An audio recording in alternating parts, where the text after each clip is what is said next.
तो हम लोग आज भगवत गीता के 16वां अध्याय के 21वें श्लोक से पढ़ेंगे। मेरे पीछे माइक पे बोलिए।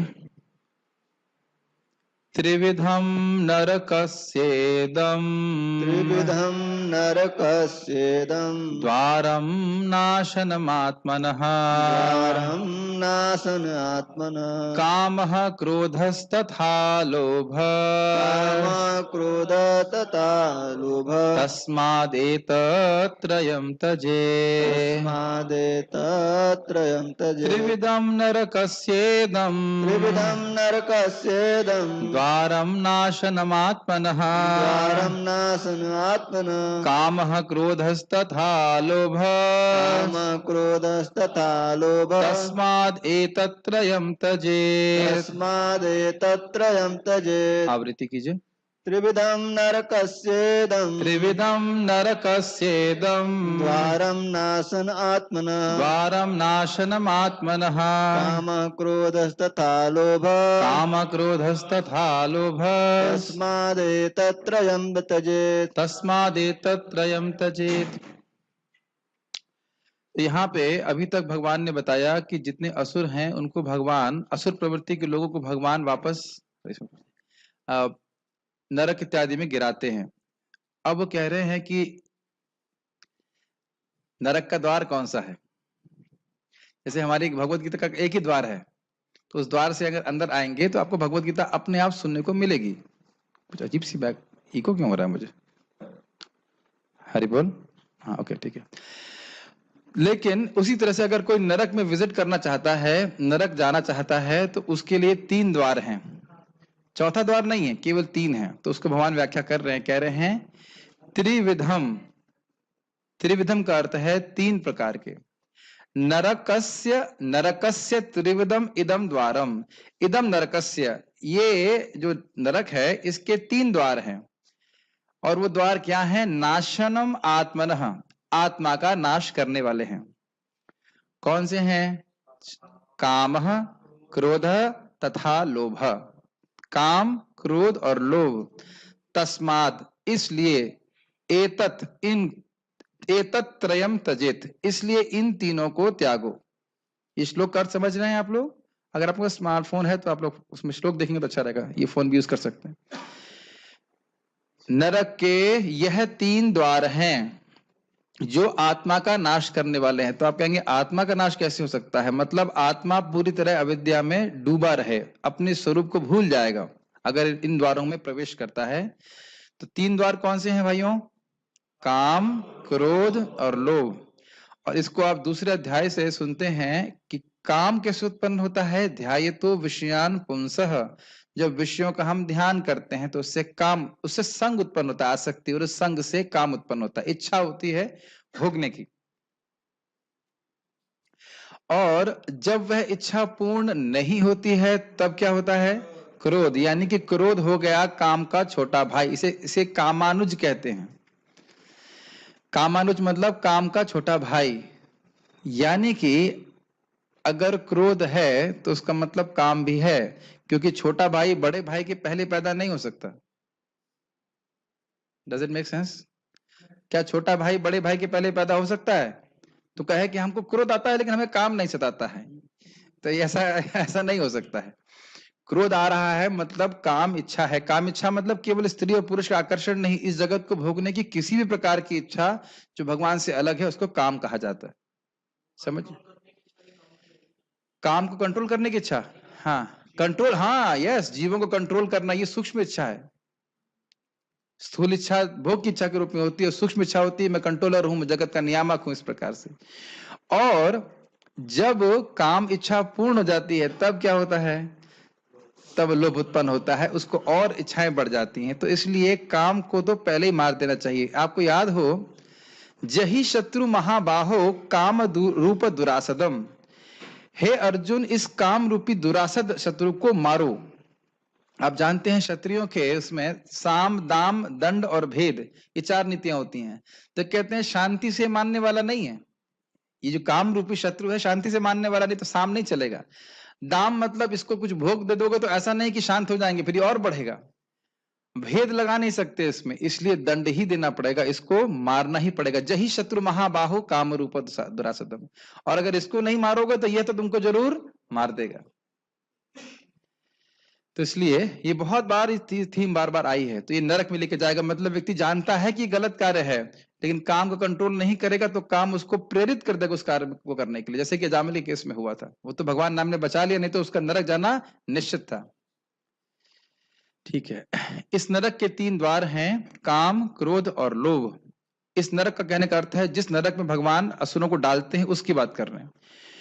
प्रत्येक बुद्धिमान व्यक्ति को चाहिए कि इन्हें त्याग दे, क्योंकि इनसे आत्मा का पतन होता है। कैसे त्यागेगा उसको भी सीखेंगे। आज थोड़ा फास्ट जाएंगे, प्रयास करेंगे कि 16वां अध्याय पूरा हो जाए।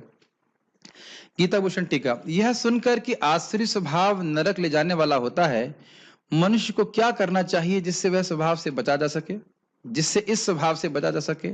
यदि यह प्रश्न हो तो यह श्लोक उसका उत्तर देता है। लिंक समझ में आ रहा है। आसुरी व्यक्ति नरक चला जाता है तो हम क्या करें कि आसुरी प्रवृत्ति से बचें। यदि वे इन 3 वस्तुओं से बचें, यथा काम, क्रोध और लोभ, तो वे आसुरिक स्वभाव से बच सकते हैं। तात्पर्य प्रभुपाद जी का। उससे पहले मैं प्रभुपाद का तात्पर्य पढ़ूं। मनु संहिता में सब लिखा हुआ है कि प्रवृत्ति एष भूतानाम निवृत्तिस्तु महाफला। मतलब अवैध स्त्री संग करना, शराब पीना, मांस खाना, जुआ खेलना, ये पाप करने की प्रवृत्ति इंसानों में रहती है, लेकिन प्रवृत्ति एष भूतानाम निवृत्तिस्तु महाफला। लेकिन इससे अगर व्यक्ति निवृत्त होता है तो उसे महाफल की प्राप्ति होती है। यानी कि जो मेरी पहले भोग के प्रयासों की वजह से या भोग कर्मों की वजह से मेरा अब जो प्रवृत्ति है उसके अनुसार मुझे कार्य नहीं करना है। ये समझ रहे हैं, काम के अनुसार कार्य करने का समझ में आ रहा है। जैसा मुझे करना अच्छा लगता है अपने स्वभाव के अनुसार, पूर्व जन्मों के अनुसार, वैसा मैं नहीं करूंगा। शास्त्र जैसा आज्ञा दे रहा है मैं वैसा करूंगा। मेरे वर्ण आश्रम के अनुसार, मेरे स्वभाव के अनुसार शास्त्र मुझे कुछ आज्ञा देता है, उसके अनुसार मुझे कार्य करना है। ये समझ में आ रहा है? ये बात ये कठिन हो रहा है।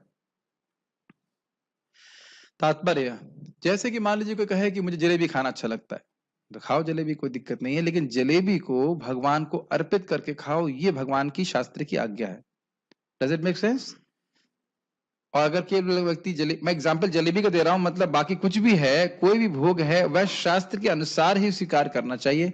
शास्त्र के विरुद्ध स्वीकार करेंगे तो उसका प्रभाव यह होगा कि हम लोग के अंदर आसुरी प्रवृत्ति आ जाएगी। बेसिकली बात है भगवान की आज्ञा को ना मानना, शास्त्र की आज्ञा को ना मानना आसुरी प्रवृत्ति, यही आप सीखते आए हैं। और इसमें अगर व्यक्ति प्रवृत्त होता है तो आसुरी प्रवृत्ति बढ़ जाती है। तात्पर्य, यहां पर आसुरी जीवन आरंभ होने का वर्णन हुआ है। मनुष्य अपने काम को तुष्ट करना चाहता है, किंतु जब उसे पूरा नहीं कर पाता तो क्रोध तथा लोभ उत्पन्न होता है। इस बात को समझ लिया आप लोगों ने? जब काम तृप्त नहीं होता है तो क्रोध होता है, क्यों नहीं हुआ, होता है ना। और जब काम तृप्त होता है तो लोभ उत्पन्न होता है। लोभ मतलब समझ रहे हैं, और तृष्णा बढ़ जाती है, और इच्छा बढ़ जाती है, ये बात बोल रहे हैं। जो बुद्धिमान मनुष्य आसुरी योनि में नहीं गिरना चाहता, उसे चाहिए कि वह इन तीनों शत्रुओं का परित्याग कर दे, क्योंकि ये आत्मा का हनन इस हद तक कर देते हैं कि इस भवबंधन से मुक्ति की संभावना नहीं रह जाती। किस प्रकार से हनन करते हैं कि जीव अपने स्वरूप को बिल्कुल भूल जाता है। क्या सोचता है, मैं यज्ञदत्त हूं और मैं देवदत्त का बाप हूं और मुझे ये कार्य करने हैं। यही सत्यता हमारे जीवन की रहती है। इसके अलावा यह सोच ही नहीं पाता है कि ये मेरा जीवन जो है बस कुछ क्षण का है, और मुझे उसके बाद ये जीवन मेरा अगले जीवन की तैयारी है। जैसे आपको याद हो, भागवत का क्या उदाहरण है, एक कीड़ा एक पत्ते को छोड़ता है, उससे पहले दूसरे पत्ते की तैयारी हो जाती है।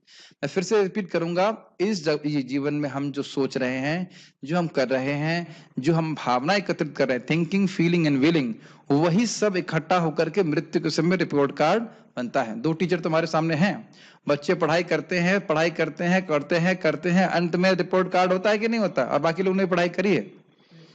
तो क्या पढ़ रहे हैं पूरा जीवन, बहुत ध्यान दीजिए, क्योंकि रिपोर्ट कार्ड आपका ही आएगा, मेरा ही आएगा, और वो भी मुंह के सामने आएगा। और इसमें फर्जी रिपोर्ट कार्ड नहीं हो सकता है, चीटिंग नहीं कर सकते ना। पूरा जीवन जब हम भगवान श्री कृष्ण की भक्ति करते हैं, या वस्तुतः हम कोई भी कार्य पूरा जीवन करते हैं, तो वही हमारे चित्त में मृत्यु के समय छाया रहता है। ये समझ में आती है बात? बहुत वैज्ञानिक बात है। तो आप जीवन भर जब करते रहेंगे, भक्ति करते रहेंगे, तो स्वाभाविक एक मृत्यु के समय भी आपको उसी प्रकार का स्मरण होगा। तो ये जीवन, मैं सोच रहा था कि आपसे मैं कुछ कठोर बोलूंगा नहीं, लेकिन आदत आ ही जाती है। इस जगत में हम बहुत सारे दायित्व लेते हैं और उन दायित्व को महत्वपूर्ण मान करके उसमें अपनी बहुत शक्ति निविष्ट भी करते हैं, और उसमें हमें कोई आपत्ति नहीं है। लेकिन यह जरूर देख लेना चाहिए कि क्या वह दायित्व भगवान की भक्ति के दायित्व से अधिक महत्वपूर्ण है, और उस दायित्व को निभा करके क्या मेरा रिपोर्ट कार्ड क्या मिलेगा, मृत्यु के समय मेरा रिपोर्ट कार्ड क्या होगा। ये हर व्यक्ति को स्वयं निर्णय करना चाहिए शास्त्र के अनुसार। क्योंकि पिछले जन्म में भी, मैं कई बार रिपीट किया हूं, पिछले जन्म में भी हम बहुत सारे दायित्वों को क्या कहते हैं, ढो रहे थे, और अब हम उसी वजह से इस शरीर को ढो रहे हैं। मैं अब स्वभाव ही हो गया है बात, लेकिन हृदय में एकदम धंसी हुई है बात। इसी प्रकार से पिछले जन्म में भी सन 80 में मैं बहुत व्यस्त था कुछ कार्य करने में, तो उस कारण से सन 82 में जन्म हो गया फिर से। 1 साल माँ के गर्भ में थे, और आप लोग भी बहुत साल पहले पैदा नहीं हुए हैं, मतलब इस जीवन में। तो हम सोचे ना बड़ा लंबा जीवन चल रहा है, लेकिन फिर यही प्रपात कहते 7 महीने के लिए शांत रहना, सोना, उसके बाद फिर जन्म लेना, यही है मृत्यु। तो ये बड़ा गंभीर दायित्व है हमारे ऊपर कि हम जन्म मृत्यु के चक्र से छूटे, और उसको भगवान इस श्लोक में कह रहे हैं। कैसे व्यक्ति, यानी 22वें श्लोक में कह रहे हैं, कैसे व्यक्ति जन्म मृत्यु के चक्र से छूट सकता है। ये जो काम क्रोध के चक्कर में फंस गया, लोभ के चक्कर में फंस गया, तो व्यक्ति को दोबारा जन्म लेना पड़ेगा। क्लियर?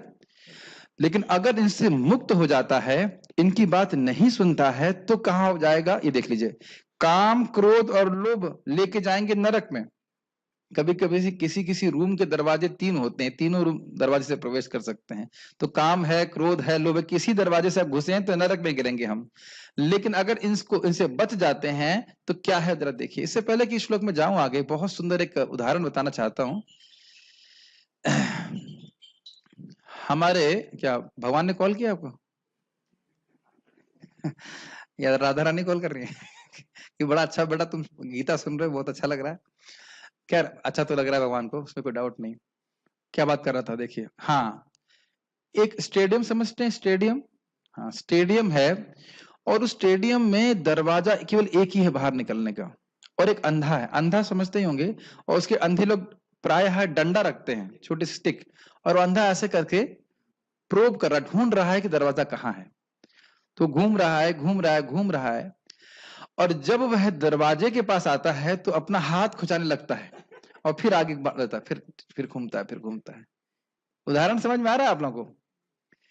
स्टेडियम है, अंधा है, और उसके एक ही दरवाजा है बाहर निकलने का। जब वो बाहर निकलने के लिए अगर दरवाजा पे वो मारेगा, तो उसको देखिएगा वहां पे उसकी डंडी आगे बढ़ गई तो वहां जा सकता है, लेकिन उस टाइम वो हाथ खुचाने लगता है, और फिर वो आगे बढ़ जाता है। समझ रहे हैं? मानव जीवन वह है, ये बहुत सुंदर एग्जाम्पल, मानव जीवन वो द्वार है जिसके द्वारा हम मुक्त हो सकते हैं। लेकिन फिर यही काम, थोड़ी इच्छा को खुजलाने के लिए व्यक्ति इसमें व्यस्त हो जाता है, और भूल जाता है कि मैं इस जीवन में मुक्त हो सकता हूं। 16 माला जप करने में क्या कठिनाई है? कठिनाई ये है कि आदमी सुबह उठना नहीं चाहता। अगर सुबह उठ जाए और 16 माला जप करे, 4 नियमों का पालन करे, प्रभुपाद की कृपा से, भगवान की कृपा से एकदम से आसानी से भगवान के धाम चला जाएगा। लेकिन इसको नहीं करना चाहता, और बाकी चीजों के लिए कितना मेहनत करना चाहता है। जैसे मैंने एक रिफ्लेक्शन भेजा था कि 2 घंटा जप करने से आप मुक्त हो जाएंगे। तो मुक्त होने के लिए मेहनत करनी है 2 घंटा, और बंधन में पड़ने के लिए लोग लगे पड़े हैं 10-10 घंटा, 12-12 घंटा। उस दिन प्रश्न कर रहा था, कंपटीशन वर्ल्ड में 14-15 घंटे काम नहीं करेंगे तो कैसे होगा? अरे बाकी लोग इतना बंध रहे हैं, हमें भी तो बंधना पड़ेगा ना। ये इस तरह की बातें वो बोलते हैं। तो इससे बुद्धिमान व्यक्ति को ये बातें त्यागनी चाहिए। आत्मा को भोग कभी स्पष्ट नहीं कर सकते। तो अब अगर हम इनको कंट्रोल करते हैं तो क्या होगा, जरा देखिए, मेरे पीछे बोलिए। एतैर्विमुक्तः कौन्तेय, विमुक्त कौन्तेय, तमोद्वारैस्त्रिभिर्नरः, द्वारस्त्रिभिर्नरः, आचार्यत्यात्मनः श्रेय, आचार्यतात्मनः श्रेयस्त, ततो याति परां गतिम्। ततो याति परां गतिम्। कौन्तेय अर्थात हे कुंती पुत्र, हे अर्जुन, एतैर विमुक्त, इनसे मुक्त जो हो जाता है, जो विमुक्त अच्छे से मुक्त हो जाता है। किन से मुक्त हो जाता है? काम से, क्रोध से, लोभ से, तमो द्वारे स्त्रिभिर नरः, ये 3 द्वार तम के द्वार है। तम का मतलब अज्ञान, पूरी तरह से अपने स्वरूप का ज्ञान व्यक्ति समझ ही ना पाए कि मेरे को करना क्या है, ये इसको तम कहा जाता है। समझ रहे हैं? जैसे अंधकार में व्यक्ति स्वयं को भी नहीं देख पाता है और यह भी नहीं देख पाता है कि आसपास क्या है, उसी प्रकार से व्यक्ति जो भगवान की भक्ति से च्युत है और काम क्रोध लोभ का आश्रय लेता है, तो ऐसा व्यक्ति तम के, इस बोतल को नीचे रख दीजिए, तम के अधीन रहता है। उसे पता ही नहीं रहता है कि उसे क्या करना चाहिए। बल्कि आपने तम का स्पेशल लक्षण देखा था कि अधर्म को ही वह धर्म मानता है। ठीक है, उसके बाद क्या करना है? आचरित आत्मनः श्रेयः। आचरति, वह आचरण करता है। कैसा आचरण करता है? जिससे आत्मनः श्रेयस, जिससे आत्मा को श्रेय की प्राप्ति हो, लाभ की प्राप्ति हो। जैसे बच्चे लोग खेलना चाहते हैं, लेकिन माता पिता क्या बोलते हैं? नहीं, पढ़ने जाओ, है कि नहीं? उसी प्रकार से वेद रूपी माता पिता क्या कहते हैं? बद्ध जीवों को, बद्ध जीवी कहते हैं मैं भोग चाहिए, मैं भोग चाहिए। नहीं, तुमको शास्त्र के अनुसार चलना है, सुबह उठना है, नाम जप करना है। हम भक्ति के नियमों की बात कर रहे हैं, या फिर सामान्यतः वर्णाश्रम के नियमों की बात कर रहे हैं। तो वर्णाश्रम से भी जो एक पूरा भोगी बद्ध जीव है, वह कम से कम नियमों के पालन करता है और फिर आगे जाकर भक्ति करता है। भक्ति करके उसकी परम श्रेय की प्राप्ति होती है। समझ में आ रहा है?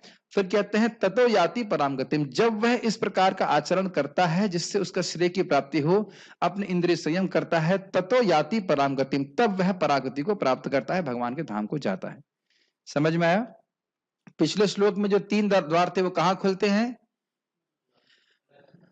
क्या था बताया आपने? कुछ डाउट है? अभी तो बताया कहां जाते हैं? नरक। और अब उन दरवाजों को बंद कर ले और आचरण करे विधि के अनुसार। कल बात आ रही थी, बात आप लोग भी कर रहे थे कि विधि का पालन करना चाहिए। अब समय, भगवान का नाम कोई व्यक्ति कैसे भी उच्चारण करे उसको फायदा है, क्योंकि स्तोभम शब्द भी आया, म्यूजिकल एंटरटेनमेंट के लिए भी कर रहा है तो भी फायदा है। लेकिन रियली अगर भक्ति में प्रगति करना चाहता है और तो अपने नियम का आचरण का पालन करेगा, शास्त्र के अनुसार करेगा। समझ में? दोनों बात समझ हो रहा है। कोई व्यक्ति कैसे भी नामोच्चारण कर रहा है तो उसका लाभ होगा, लेकिन अगर वह और सारे नियमों का पालन कर रहा है, भक्ति के विधि विधानों का पालन करता है, तो निश्चित रूप से भगवान के धाम जाएगा। कौन बोल रहे हैं?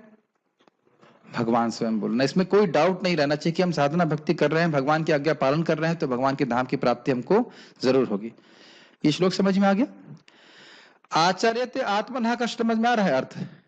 आचरति आत्मनः श्रेयस, आगे महान लाभ प्राप्त हो ऐसा वो आचरण कर रहा है। आत्मा को, जीव को आगे बहुत अच्छा लाभ प्राप्त हो, भगवान का धाम प्राप्त हो, ऐसा वो आचरण करेगा। इस कारण से भगवान के धाम चला जाएगा।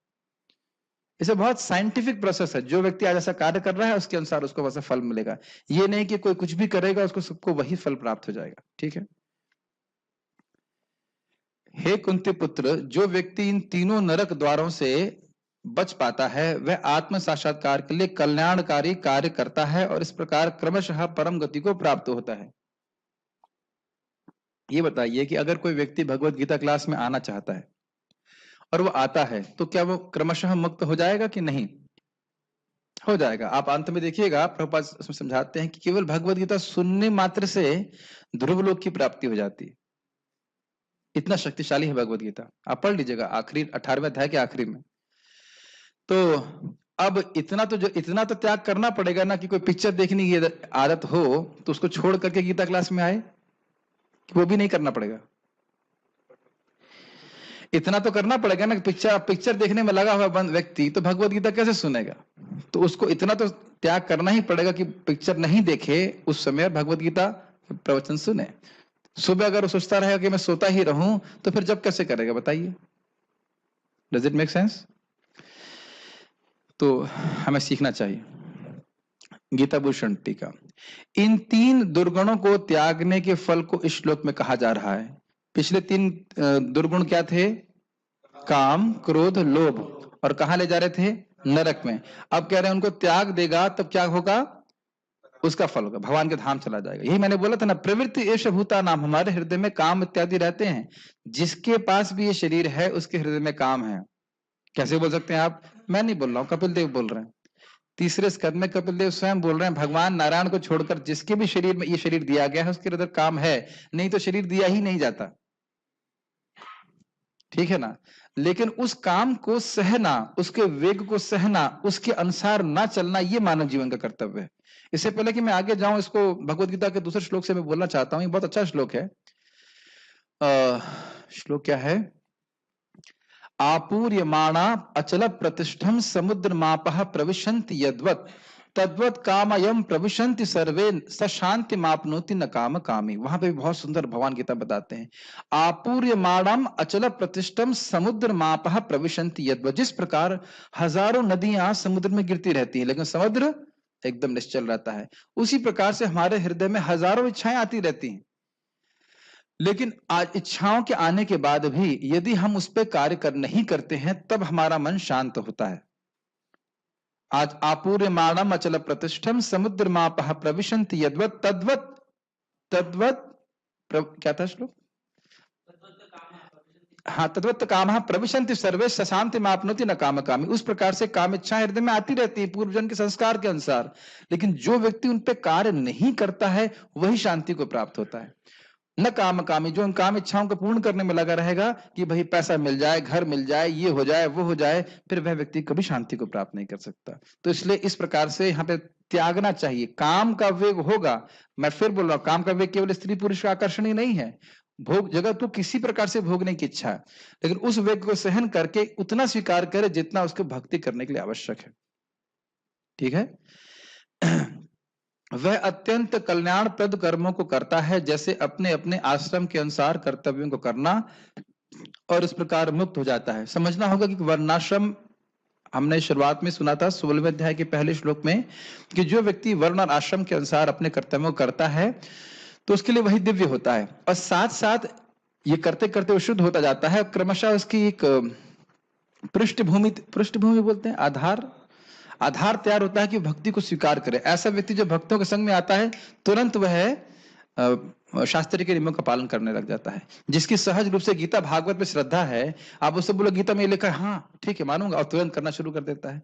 तो ऐसे लोग पहले से पुण्यात्मा होने के कारण भक्ति में जल्दी आ जाते हैं। यद्यपि भक्ति कोई भी कर सकता है, लेकिन जिसकी पहले से ही सात्विक वृत्ति है, शास्त्र में विश्वास है, वो बड़ी आसानी से स्वीकार कर लेता है।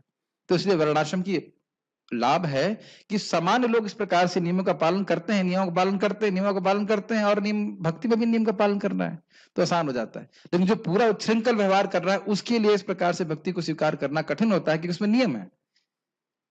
मैं बहुत तेज जा रहा हूं या समझ में आ रहा है? ओके। तात्पर्य, मनुष्य को मानव जीवन के 3 शत्रुओं काम, क्रोध तथा लोभ से अत्यंत सावधान रहना चाहिए। जो व्यक्ति जितना ही इन तीनों से मुक्त होगा, उतना ही उसका जीवन शुद्ध होगा। तब वह वैदिक साहित्य में आदिष्ट विधि विधानों का पालन कर सकता है। इस प्रकार मानव जीवन के विभिन्न विधि विधानों का पालन करते हुए वह अपने आप को धीरे धीरे आत्म साक्षात्कार के पद पर प्रतिष्ठित कर सकता है। यदि वह, हाँ, ये इतना पैराग्राफ को समझने का प्रयास कीजिए। देखिए, हर व्यक्ति भक्ति कर सकता है, लेकिन हर व्यक्ति भक्ति करेगा नहीं। ये आप देख रहे हैं ना। तो अब जो व्यक्ति सीधे भक्ति नहीं कर सकते, कम से कम वो वर्ण और आश्रम के नियमों का पालन करना शुरू करें। अगर गर्मी लग रही है तो you can switch on the AC, no problem. वर्ण और आश्रम के नियमों का पालन करना शुरू करेगा तो वह डिजाइन ऐसे किए गए हैं कि व्यक्ति क्रमशः धीरे धीरे पवित्र हो जाता है। क्या हुआ? मुझे कोई दिक्कत नहीं, मैं खाली बोल रहा हूं। तो वर्ण और आश्रम के नियमों का पालन करने से व्यक्ति क्रमशः शुद्ध हो जाता है, और फिर उसे अगर भक्तों का संग प्राप्त हो गया, भक्तों के कृपा से, तो वह भक्ति को स्वीकार कर लेता है। हाँ, ये ध्यान देना होगा कि भक्ति वर्णाश्रम पर डिपेंडेंट नहीं है।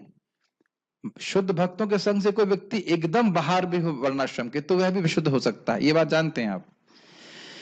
तो वो यही कह रहे हैं कि उसकी, तो यानी ये पैराग्राफ समझ में आया। अगर कोई व्यक्ति भक्ति स्वीकार नहीं कर सकता है, तो वैदिक साहित्य के जो नियम हैं उनका वो पालन करे वर्ण और आश्रम के अनुसार, और क्रमशः वह चेतना की प्रगति करेगा। इतनी बात समझ में आई? अब प्रभुपाद क्या कह रहे हैं, यदि वह इतना भाग्यशाली हुआ कि इस अभ्यास से कृष्ण भावनामृत के पद तक उठ सके, तो उसकी सफलता निश्चित है। मतलब ये सारे नियम पालन करते करते उसको यदि भगवान की भक्ति करने में श्रद्धा हो गई, भक्तों का संग मिल गया तो अब वह निश्चित रूप से भगवान के धाम चला जाएगा, ये बात बोल रहे हैं।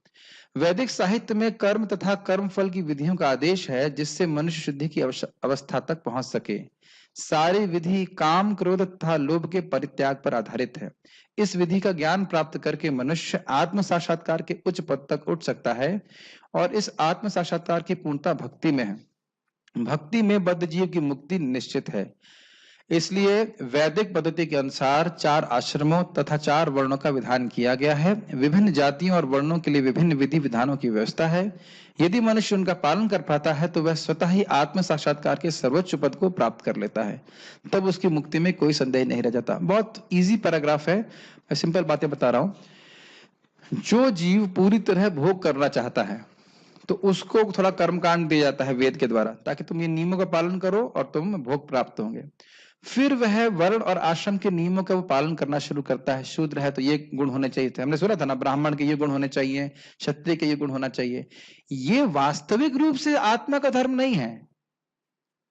जैसे इस लेंटर, समझते हैं लेंटर, छत डालने के लिए हम क्या बनाते हैं, क्या कहते हैं उसको हम लोग, अरे सरिया नहीं बोल रहा हूं, बैम्बू का क्या बनाते हैं हम लोग, बैम्बू का, लकड़ी का पिलर बोलते हैं उसको। अच्छा, रिपेयर मेंटेनेंस में कभी आपको नौकरी नहीं मिलेगी। हाँ, शटरिंग, यस शटरिंग। तो शटरिंग जो है वह छत नहीं है।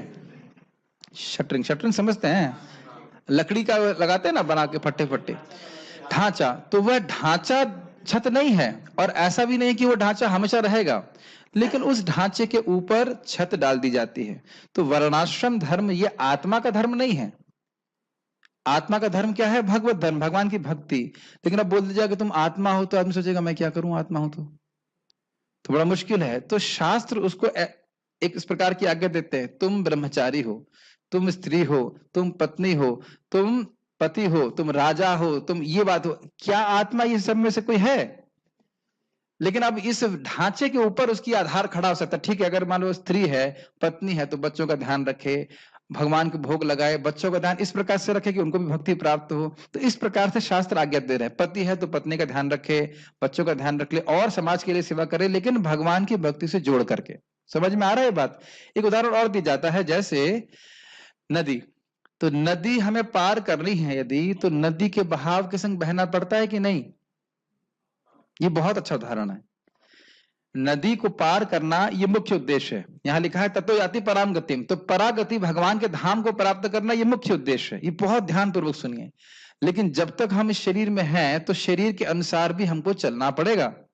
ब्रह्मचारी हैं तो ब्रह्मचारी के अनुसार चलना पड़ेगा, स्त्री है, पत्नी है, जो कुछ भी है वह उसके अनुसार चलना पड़ेगा, पति है तो उसके अनुसार चलना पड़ेगा। लेकिन मुख्य उद्देश्य नहीं भूलना चाहिए कि नदी को पार करना है। नदी के संग बहना ये एक आनुषंगिक बात है, नदी को संग बहना ये मुख्य बात नहीं है। ये बात समझ में आ रही है? और इसीलिए महाप्रभु ने कहा स्थाने स्थितः श्रुतिगताम तनुमांग मनोभीर। जिस स्थान में आप रहे हो, गृहस्थ में हो तो गृहस्थ में, ब्रह्मचारी हो तो हमेशा ब्रह्मचारी में रहो। और गृहस्थ में तो कहने की जरूरत ही नहीं कि हमेशा गृहस्थ में रहो और तो उसमें रहता ही है, बाहर नहीं निकल पाता। तो गृहस्थ हो, वानप्रस्थ हो, सन्यासी हो, किसी भी आश्रम में, किसी भी वर्ण में व्यक्ति को जहां वो अपना कंफर्टेबल महसूस करे, भगवान के बारे में नियमित रूप से श्रवण करना चाहिए, भगवान का नाम जप करना चाहिए। तो मुख्य बात जो क्रॉस करने वाली है वो कौन सी है? भगवान का भक्ति, भगवान का नाम जप, भगवान की सेवा, भगवान का श्रवण कीर्तन। और साथ में बहने वाला काम कौन सा है? वर्णाश्रम के अनुसार। लेकिन इससे क्या फायदा होता है? व्यक्ति मतलब हमेशा तो भक्ति नहीं कर सकता है, लेकिन अगर वो भक्ति नहीं भी कर रहा है तो भी जो उसका आचरण बाकी समय चल रहा है वो दिव्य है। क्या मेरी बातें समझ में आ रही हैं? वो पाप कर्म से बच रहा है। जैसे कि शूद्र के लिए बोला गया था कि वे उच्च वर्णों को, जो उच्चतर वर्ण है, उनके सम्मान करे। अब अगर वो तलवार लेके खड़ा हो गया, वो यलगार चालू कर दिया, तो यह उसका दिव्य गुण नहीं है। अब 24 घंटा तो हरे कृष्ण नहीं कर सकता ना, लेकिन बाकी समय ये वर्णाश्रम उसको थाम के रखता है। मेरी बात नहीं समझ में आ रही? उसको पाप करने से बचाता है और क्रमशः उसका हृदय भी शुद्ध करता है। हाँ, देखिए, गोल तक भगवान के चरणों में हम केवल भक्ति के द्वारा ही पहुंच सकते हैं। बिल्कुल क्लियर होना चाहिए, वर्णाश्रम के द्वारा नहीं। इसलिए महाप्रभु ने कहा ए तो बाह्य, ये तो बाह्य, लेकिन जैसे समझिए नाम जप करना चाहिए। अब कोई व्यक्ति 14-15 घंटे सॉफ्टवेयर जॉब करे या कोयले की फैक्ट्री में काम करे, अब उससे कहो कि अब तुम बढ़िया एकाग्रचित्त होकर के भगवान का भजन करो, तो कैसे करेगा? ये उग्र कर्म है। तो कम से कम व्यक्ति ऐसे मटेरियली ऐसे वातावरण में रहे, इस तरह से रहे जो उसके स्वभाव के अनुकूल हो, और इस तरह से उसका मन शांत रहेगा और वह भगवान की भक्ति शांति से कर पाएगा। पता नहीं मेरी बात समझ में आ रही है कि नहीं, अच्छा आ रहा होगा। व्यक्ति अपने स्वभाव के अनुसार कार्य करे, वर्णाश्रम के अनुसार जिसमें वो कंफर्टेबल हो, और उसके अनुसार फिर वह फिक्स, वह बहुत कंफर्टेबल रहेगा, मटेरियली, साइकोलॉजिकली, फिजियोलॉजिकली कंफर्टेबल रहेगा और वहां रह के वो भक्ति कर सकता है। ये हमारा अनुभव है कि जो लोग शादी करना चाहते हैं उनको ब्रह्मचारी आश्रम में बहुत सर दर्द करता है। हमारे एक थे ब्रह्मचारी, उनको बहुत सिंपल सेवा दिया था साउंड सिस्टम की। आप देखना कितनी कठिन सेवा है ना, एक माइक रख देना और गोविंदम आदि पुरुषम चालू कर देना, कितनी मुश्किल सेवा है। प्रभु जी मेरा सर दर्द कर रहा है, मेरा परेशानी हो रही है, मेरे को बहुत टफ लग रहा है, ये हो रहा है, वो हो रहा है। अब उनकी शादी हो गई, 3 टाइम खाना बना रहे हैं, कोई तकलीफ नहीं, बड़े प्रसन्न है। तो सर दर्द सेवा से नहीं हो रहा था, सर दर्द काम इच्छा से हो रहा था कि शादी करनी है। तो कोई दिक्कत नहीं, अब रह करके जितनी भक्ति कर रहे हो ठीक से कर रहे हैं। जो ब्रह्मचारी होते हैं उनको, जो स्वभाव उनका ब्रह्मचारी रह जाते, साधु रह जाते। सारे लोग साधु नहीं बन सकते ना, साधु मतलब वैरागी नहीं रह सकते। ये समझ रहे हैं, ये तो अब शादी करना कोई भक्ति थोड़ी ना है, लेकिन कुछ लोग शादी करके उनका मन जो है वहां पे स्थिर रहेगा, तो इसलिए वह वहां पे उनको शास्त्र बोलते तुम शादी करो और तुम भक्ति करके भगवान के भजन करो, ठीक है ना।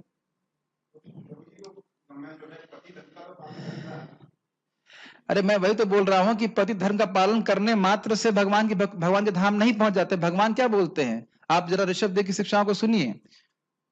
क्या श्लोक है वो? पिता न सस्यात् जननी न सस्यात्, गुरु न सस्यात् देवम न सस्यात्। पिता बनने का लाइसेंस नहीं है, माता बनने का लाइसेंस नहीं है, देवता बनने का लाइसेंस नहीं है, गुरु बनने का लाइसेंस नहीं है, न समुपेत मृत्युम। यदि अपने निर्भरों को, बेटे को, बच्चे को हम मुक्त नहीं कर सकते, तो केवल पति धर्म मतलब बच्चों को हमने कॉन्वेंट स्कूल में एजुकेशन दे दी, पूछो भगवान कौन है, ओ जीसस। ऐसे मेरे आंखों से देखा है, मेरे रिश्तेदार हैं, उनको बस एक बोलेंगे, उनको जीसस जीसस करेंगे, लेकिन ठीक है, लेकिन वो जीसस में भी विश्वास नहीं, ना जीसस में विश्वास है, ना भगवान में विश्वास है, किसी में विश्वास नहीं है। एकदम भगवत गीता से बिल्कुल गायब कर दिया था। आप लोग तो शायद कॉन्वेंट में पढ़ाते हैं, गलत बोल रहा हूं क्या? सारे हिंदू बच्चों को बिल्कुल कोई सनातन धर्म की कोई जानकारी नहीं है। मैं किसी धर्म विशेष के खिलाफ नहीं बोल रहा हूं, लेकिन धर्म ही नहीं पता ना उनको। क्रिश्चियन धर्म पता समझ में आता है, ना वो हिंदू धर्म समझ में आता है, कुछ भी नहीं, नास्तिक बन जाते हैं।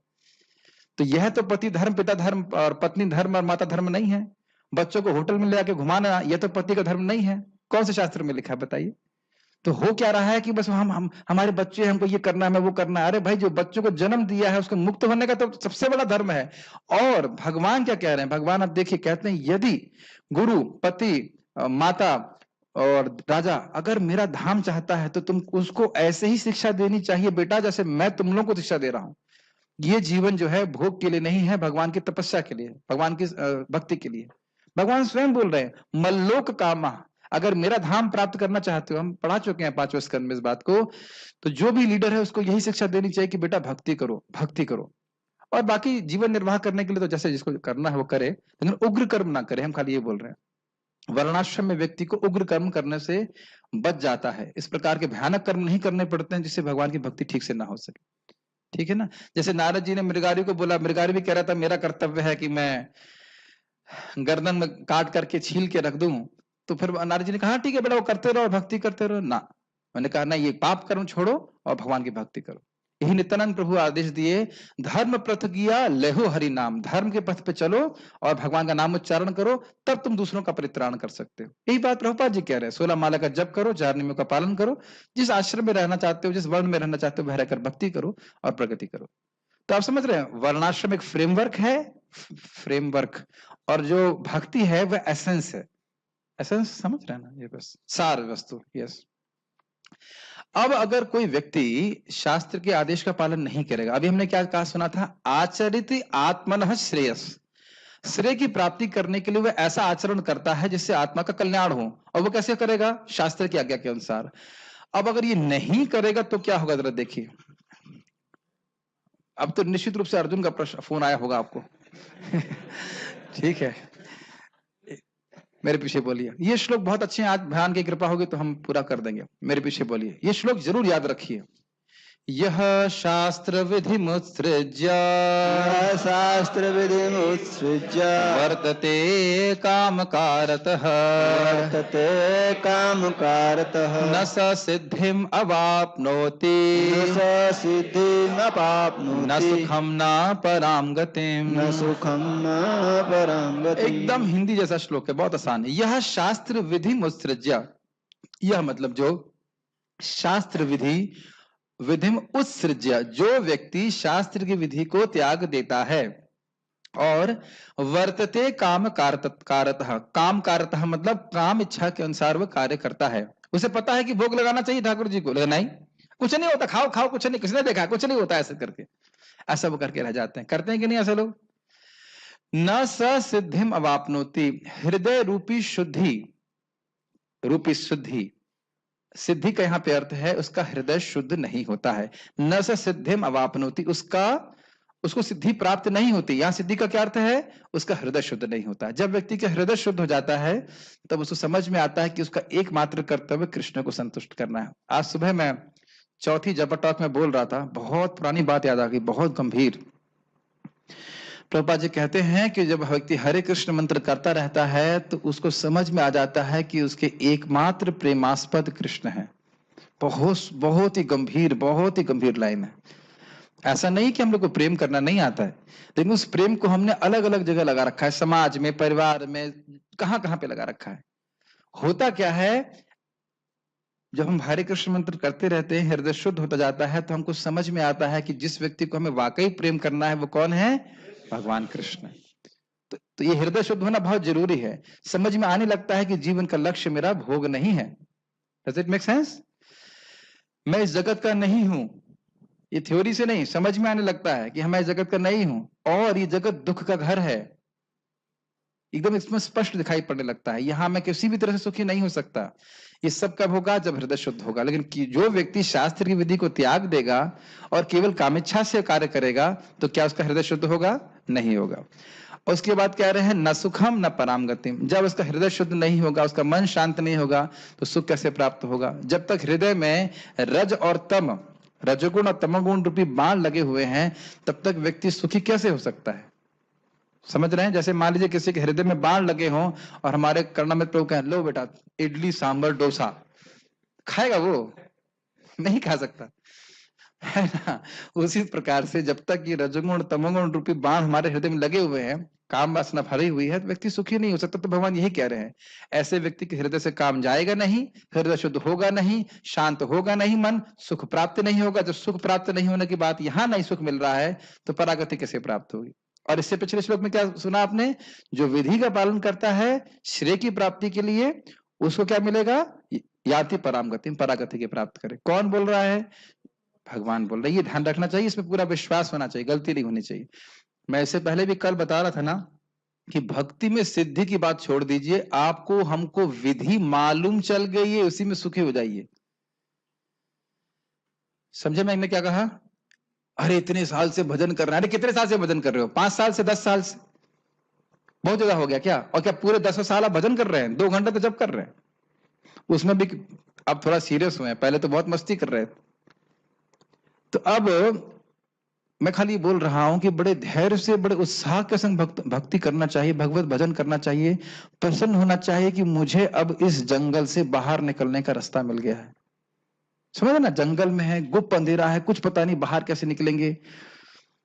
बहुत सुंदर आज सुन रहा था महाराज जी से कि कोई व्यक्ति जंगल में है और सिंह आता है, सिंह का समूह आ रहा है, तो वह इस सिंह से बचने के लिए गिद्ध, बटेर और गीधड़ की शरण ले। समझ रहे हैं? तो इसी प्रकार से हम सभी लोग काल रूपी सिंह से भयभीत हैं, सब लोग डरते हैं। लेकिन कोई इस काल रूपी, मृत्यु रूपी सिंह से भयभीत होकर के किसी ऐसे गुरु के पास चले जाए जो बटेर की तरह है। बटेर ही बोला था, हाँ, क्रेन होता है ना बटेर का मतलब। सारस बोलिए, जो भी लीजिए, क्रेन मतलब वो एक टांग से खड़ा रहेगा, वो लगे बड़ा साधु है, लेकिन उसकी नजर जो है मछली पे रहती है और गप्प से मछली को खा लेगा, उसका फिर सीधे बैठ जाएगा। इसी प्रकार से धोखेबाज गुरु हैं जिनकी नजर शिष्य के उद्धार पे नहीं होती है, शिष्य से कुछ पैसा लेने के लिए होती है। ले लिया, जेब में रख लिया, उसका फिर चुप, ध्यान, ऐसे बटेर। या गीधड़ जैसे लोग, या गिद्ध जैसे लोग। गिद्ध जैसे लोग क्यों बोल रहे हैं? गिद्ध उड़ता बहुत ऊंचा है, लेकिन उसकी नजर जो है वो नीचे कहीं गंदे मांस के टुकड़े पर रहती है। ऐसे लोग होते हैं जो बहुत भोगी होंगे, बहुत उनकी चित्त केवल भोग में जाएगा, ऐसे लोगों की शरण लेता है। या गीधड़ जो जैसे गीधड़ हु करता है, उसे केवल, गीधड़ तो करता है ना हु, गीधड़ सियार हु करके से बोलते हैं, सियार करते हैं, तो गिदड़ सियार ऊंचा बोलते हैं लेकिन उससे किसी को फायदा नहीं होता, केवल नींद डिस्टर्ब होती है। इसी प्रकार मायावादी लोग फालतू की बात करते हैं जिससे जीव जो है भ्रमित हो जाता है। तो ऐसे गुरुमुख की शरण लेने का प्रयास करके क्या व्यक्ति सिंह से बच जाएगा? क्या काल से बच जाएगा? लेकिन भगवान विष्णु की शरण नहीं लेते। बहुत सुंदर महाराज बोल रहे थे, काल चक्र, भगवान का चक्र जो है वो काल का प्रतिनिधि है, तो जिसका आयुध काल है उसकी शरण लोगे तो काल से बचोगे। बहुत अच्छी बात थी, समझ में आया? जिसका आयुध काल शक्ति भगवान विष्णु की शक्ति है, उन भगवान विष्णु का आश्रय लेंगे तब काल से बचेंगे, तब परागति को प्राप्त होंगे। और उनकी वही भगवान विष्णु कृष्ण यहां बोल रहे हैं कि शास्त्र के आदेश को पालन करने वाला व्यक्ति ही भगवान के धाम की प्राप्ति करता है। एक और बात समझ लेना चाहिए कि जो व्यक्ति शास्त्रीय आदेश को पालन करता है उसे सिद्धि प्राप्त होती है, यानी उसका हृदय शुद्ध होता है, उसे सुख प्राप्त होता है और वह भगवान के धाम की प्राप्ति करता है। जब नाना लगा रहे हैं तो उसको ना के आगे आप ना को हटा देंगे तो सब कुछ पॉजिटिव में भी मिल जाएगा। ये बात समझ में आ रही है? जो व्यक्ति शास्त्र की विधि को नहीं पालन करता और काम के अनुसार कार्य करता है, उसको सिद्धि नहीं मिलती, उसको सुख नहीं मिलता, उसको परामगति नहीं मिलती। क्लियर है? अब इसमें से ना हटा दीजिए। जो व्यक्ति शास्त्र की विधि का पालन करता है, काम के अनुसार कार्य नहीं करता है, ठीक है, उसको सिद्धि मिलेगी, उसका हृदय शुद्ध होगा, उसको सुख मिलेगा और उसको भगवान का धाम की प्राप्ति होगी। ये श्लोक मुझे बहुत प्रिय है। इसको नेगेटिव में भी देखना चाहिए और उल्टा घुमा करके पॉजिटिव में भी देखना चाहिए। और क्या हम लोग शास्त्र का आदेश पालन कर रहे हैं? यस। क्या आपको लगता है कि आपका हृदय शुद्ध हो रहा है? यस। और क्या लगता है कि कुछ कुछ सुख भी मिल रहा है? और भगवान के धाम तो फिर मिलेगा ही। अभी तो वैसे धाम में ही बैठे हैं, वो अच्छी बात है। जो शास्त्रों के आदेशों की अवहेलना करता है और मनमाने ढंग से कार्य करता है, उसे न तो सिद्धि, न सुख, न ही परम गति की प्राप्ति हो पाती है। गीता भूषण टीका। अपने आश्रम के कर्तव्यों या धर्म का पालन किए बिना कोई भी व्यक्ति इन 3 नरक के द्वारों से नहीं बच सकता। मतलब वह अपने हिसाब से काम करेगा ही।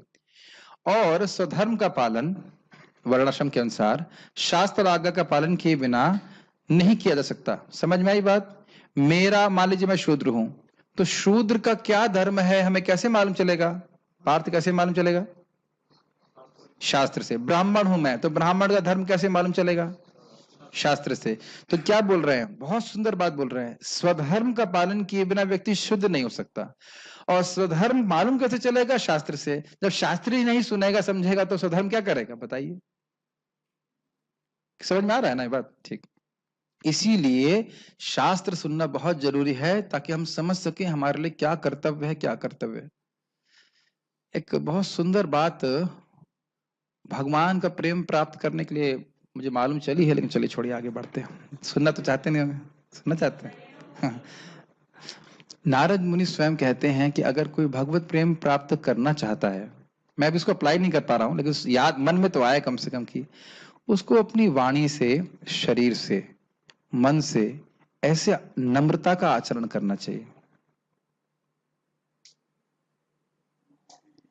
It's a very heavy statement. जैसे कि मुझे पानी दो, दीजिए, जरा जेब में डाल दीजिए। समझ रहे ना मेरी बात? मुझे यदि पानी चाहिए तो ये पात्रता होनी चाहिए, और ये पात्र भी ऐसा नहीं होना चाहिए, ऐसा होना चाहिए, रिसीविंग मोड, तब तो पानी दे पाएंगे ना। जेब में डाल देंगे, कितना हो बड़ा अमृत किसी के पास हो लेकिन जेब में नहीं जाएगा जब तक ये नम्रता रूपी पात्रता नहीं है। मैं तो उसको अप्लाई नहीं कर पा रहा हूं, तो खाली सोच रहा हूं उसके ऊपर। बृहद भागवतामृत में ये बात आई है, यानी कि अपने भजन का गुणगान नहीं करना चाहिए। अब देखिए, हम सुनना नहीं चाहते, जो भी हमारे अकम्प्लिशमेंट है, गाने की जरूरत नहीं है। पहली तो अपनी वाणी से नहीं गाना चाहिए, पहली बात तो ये, कितना हमारी इच्छा होती है। बस मैं यही शिक्षा देकर छोड़ दे रहा हूं, उसे मनन कीजिए इसका मतलब क्या है। वाणी से, शरीर से, मन से भी अगर हम नम्र आचरण करने का प्रयास करें तो भगवत प्रेम बहुत जल्दी उत्पन्न होगा। और ये बात चैतन्य चरितामृत में महाप्रभु स्वयं करें। सुनो, क्या नाम है इनका, स्वरूप रामा राय, स्वरूप दामोदर, मैं बताता हूं किस प्रकार कृष्ण प्रेम प्राप्त हो जाएगा। तो कहे त्रिनादपि सुनि चिना के भाव में अगर कोई जप करता है तो बड़ी आसानी से कृष्ण प्रेम प्राप्त हो जाएगा। लेकिन दिक्कत है कि इधर हम आसान होना नहीं चाहते। यानी एक पॉइंट आ गया मन में, मैं खाली बोल रहा था कि शास्त्र का वचन है किस प्रकार से हम सिद्धि प्राप्त कर सकते, तो हमें सुनना पड़ेगा। यस, शरीर से नम्रता का मतलब, शरीर से किसी को झापड़ नहीं मारे, किसी ने कुछ बुरा कह दिया तो सहन कर ले, नहीं तो तुरंत हम अपना मुक्का उठा लेते।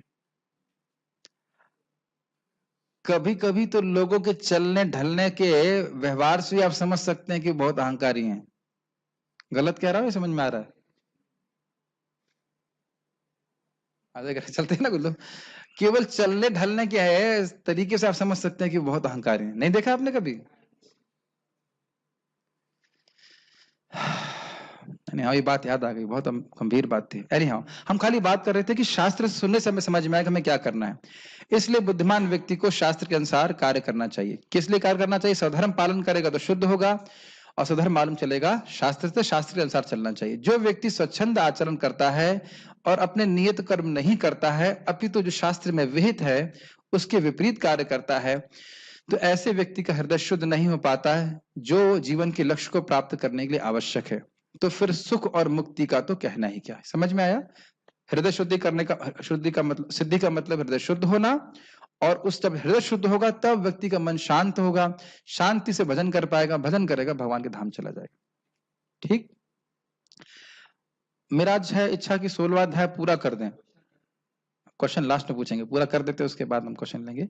आप लोग थक तो नहीं जाएंगे? प्रसाद की व्यवस्था करवाओगे, चाय या कॉफी? ठीक।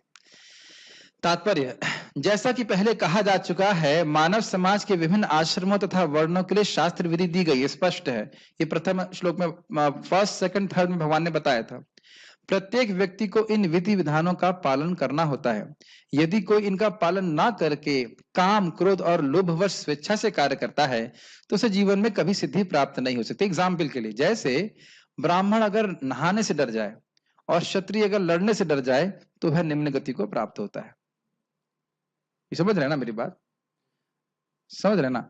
तो उसी प्रकार से हर व्यक्ति के लिए अलग अलग नियम है और उसको वैसे पालन करना चाहिए। दूसरे शब्दों में, भले ही मनुष्य ये सारी बातें सिद्धांत के रूप में जानता रहे, लेकिन यदि वह इन्हें अपने जीवन में नहीं उतार पाता तो वह अधम जाना जाता है। मतलब बहुत इंटरेस्टिंग है, शास्त्र पता हो और साथ साथ उसे आचरण करना है। हाँ, भगवान को भोग लगाना चाहिए, और खुद क्या कर रहे हैं? होटल में जाके खाना खा रहे हैं, और कुछ नहीं होता, कुछ नहीं होता, कुछ नहीं होता। मन ऐसे ही बोलेगा, बेटा कुछ नहीं होता, कुछ नहीं होता, कुछ नहीं होता। ये मन की पहली ट्रिक है। तो इस प्रकार से व्यक्ति को सोचना चाहिए कि उसके लिए क्या कर्तव्य है और उसे करना चाहिए। सुबह उठना किसको अच्छा लगता है यहाँ पे? तो अच्छी बात है, आप लोग प्रगति कर गए हैं। लेकिन सुबह का मतलब क्या समझ रहे हैं? सुबह का मतलब 3:30-4 बजे। ये मतलब नहीं कि जब उठ जाए तभी, जब जागो तभी सवेरा वो वाला नहीं। तो आप देखेंगे, अगर आज अच्छा लग रहा है तो एक जमाने में अच्छा नहीं भी लग रहा होता। वैसे मुझको नहीं अच्छा लगता, मुझको उठना पड़ता है अभी भी। ऐसे गौरांग प्रभु को बोले, प्रभु जी आपको कृष्ण की बांसुरी सुनाई पड़ी? तो गौरांग प्रभु बोले, अरे पहले सुबह का अलार्म तुम्हें सुनाई पड़ने लग जाए तब तुम बात करना, अच्छा लगने लग जाए। देखिए मुझे तो रोज ही यही लगता है, किसने अलार्म लगाया है? और फिर अरे मुझे याद आया, मैंने अलार्म लगाया है। लेकिन हम उठते हैं। हाँ, उठने के बाद बहुत अच्छा लगता है, लेकिन अगर हम नहीं उठे और कहें कि यार आज छोड़ो, अब क्या करना, तो फिर ऐसे आलस करेंगे तो हम प्रगति नहीं कर पाएंगे। दूसरे शब्दों में, भले ही मनुष्य सारी, हम पढ़ चुके हैं, मनुष्य योनि में जीव से आशा की जाती है कि वे बुद्धिमान बने और सर्वोच्च पद तक जीवन को ले जाने के लिए विधानों का पालन करे। स्पष्ट है, यानी भक्ति के विधि विधानों का पालन करे जिससे वह पूरी तरह शुद्ध हो जाए। किंतु यदि वह इनका पालन नहीं करता तो उसका अधपतन हो जाता है। लेकिन फिर भी जो विधि विधानों तथा नैतिक सिद्धांतों का पालन करता है किंतु अंततोगत्वा परमेश्वर को समझ नहीं पाता तो उसका सारा ज्ञान व्यर्थ जाता है। पॉइंट बहुत इंपॉर्टेंट। विधि विधानों का उद्देश्य होता है कि व्यक्ति को भगवान की भक्ति तक लाया जाए। अगर भगवान की भक्ति नहीं करता तो उन विधि विधानों का पालन करने का कोई फायदा नहीं है। इस संबंध में शास्त्र में बहुत सुंदर शब्द हैं। आराध्यते यदि हरि तपसः तथा किम, ना आराध्यते यदि हरि तपसः तथा किम। अगर तुम भगवान हरि की आराधना कर रहे हो तो तुम्हें व्यर्थ और तपस्या करने की क्या आवश्यकता है, और यदि तुम भगवान हरि की आराधना नहीं कर रहे हो तो तुम तपस्या क्यों कर रहे हो? समझ में आया? अंतर बहिर यदि हरि तपसा तथा किम, न अंतर बहिर यदि हरि तपसा तथा किम। अगर अंदर बाहर तुमको भगवान हरि दिख रहे हैं तो तपस्या करने की क्या जरूरत है, और अगर अंदर बाहर नहीं दिख रहे हैं तो तपस्या करने की क्या जरूरत है? समझाऊं या समझ में आ रहा है? तो समझ ना, फालतू की तपस्या से कोई फायदा नहीं है। तपस्या का उद्देश्य यही है, विधि विधान का उद्देश्य यही कि व्यक्ति अपने संबंध को भगवान से समझे, और सबसे अच्छा विधि विधान है भगवान की भक्ति करना। ठीक है, ओके। तो इसीलिए बोलने सारा ज्ञान व्यर्थ जाता है। और यदि वह ईश्वर के अस्तित्व को मान भी ले किंतु यदि भगवान की सेवा नहीं करता तो भी उसके सारे प्रयास निष्फल हो जाते हैं। ये लाइन समझ में आई? आपने सुन लिया आप कौन है? कृष्ण के दास। जप कर रहे हो? नहीं। भोग लगाते हो? नहीं। तो फिर दास काहे के? सुन लिया मैंने कृष्ण के दास हूं तो कृष्ण की सेवा भी करना चाहिए। और अगर कृष्ण की सेवा कर रहे हैं, बहुत ध्यानपूर्वक सुनिए, कृष्ण की सेवा कर रहे हैं तो मुक्त होने के लिए अलग से प्रयास करने की आवश्यकता नहीं है। यज्ञार्थात् कर्मणो अन्यत्र लोकोयम कर्म बंधना। और यदि माया की सेवा कर रहे हैं तो अलग से बंधन में पड़ने की आवश्यकता नहीं है, बंधन अपने आप लग जाएगा। ये दो स्टेटमेंट समझ में आए? कृष्ण की सेवा कर रहे हैं तो अपने आप क्रमशः मुक्त होते जा रहे हैं, और माया की सेवा कर रहे हैं तो आपको अलग सोचने की जरूरत नहीं, मैं बहुत मुक्त हो लिया, मैं बंधन में पड़ना चाहता हूं, कैसे बंधूं? वो अपने आप ही बंधन में पड़ जाएंगे। तो इतना ज्ञान होना चाहिए कि क्या सेवा माया की सेवा है और क्या सेवा कृष्ण की सेवा। ठीक है, अतएव मनुष्य को चाहिए, इस पे निष्फल पे बहुत अच्छा महाराज बोले। परम पूज्य राधा गोविंद महाराज कह रहे थे कि मानव जीवन में हम भक्ति नहीं किए तो यह तो हमारा जीवन हो गया निष्फल, भगवान की भक्ति किए तो हो गया सफल, लेकिन भोग कर्म कर लिए तो हो गया विफल। तीनों में अंतर समझ में आया? विफल मतलब गलत कार्य कर दिए जिससे अब और हम निम्न योनि में चले जाएं।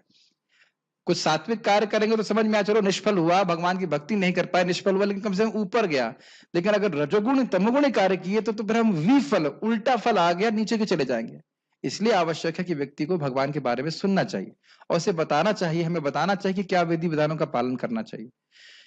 ठीक है, अतएव मनुष्य को चाहिए कि अपने आप को कृष्ण भावनामृत तथा भक्ति के पद तक ऊपर ले जाए, तभी वह परम सिद्धावस्था को प्राप्त कर सकता है, अन्यथा नहीं। जैसे एक पक्षी ऊपर देखता है और पंख मारना चालू करता है, किसके पंख?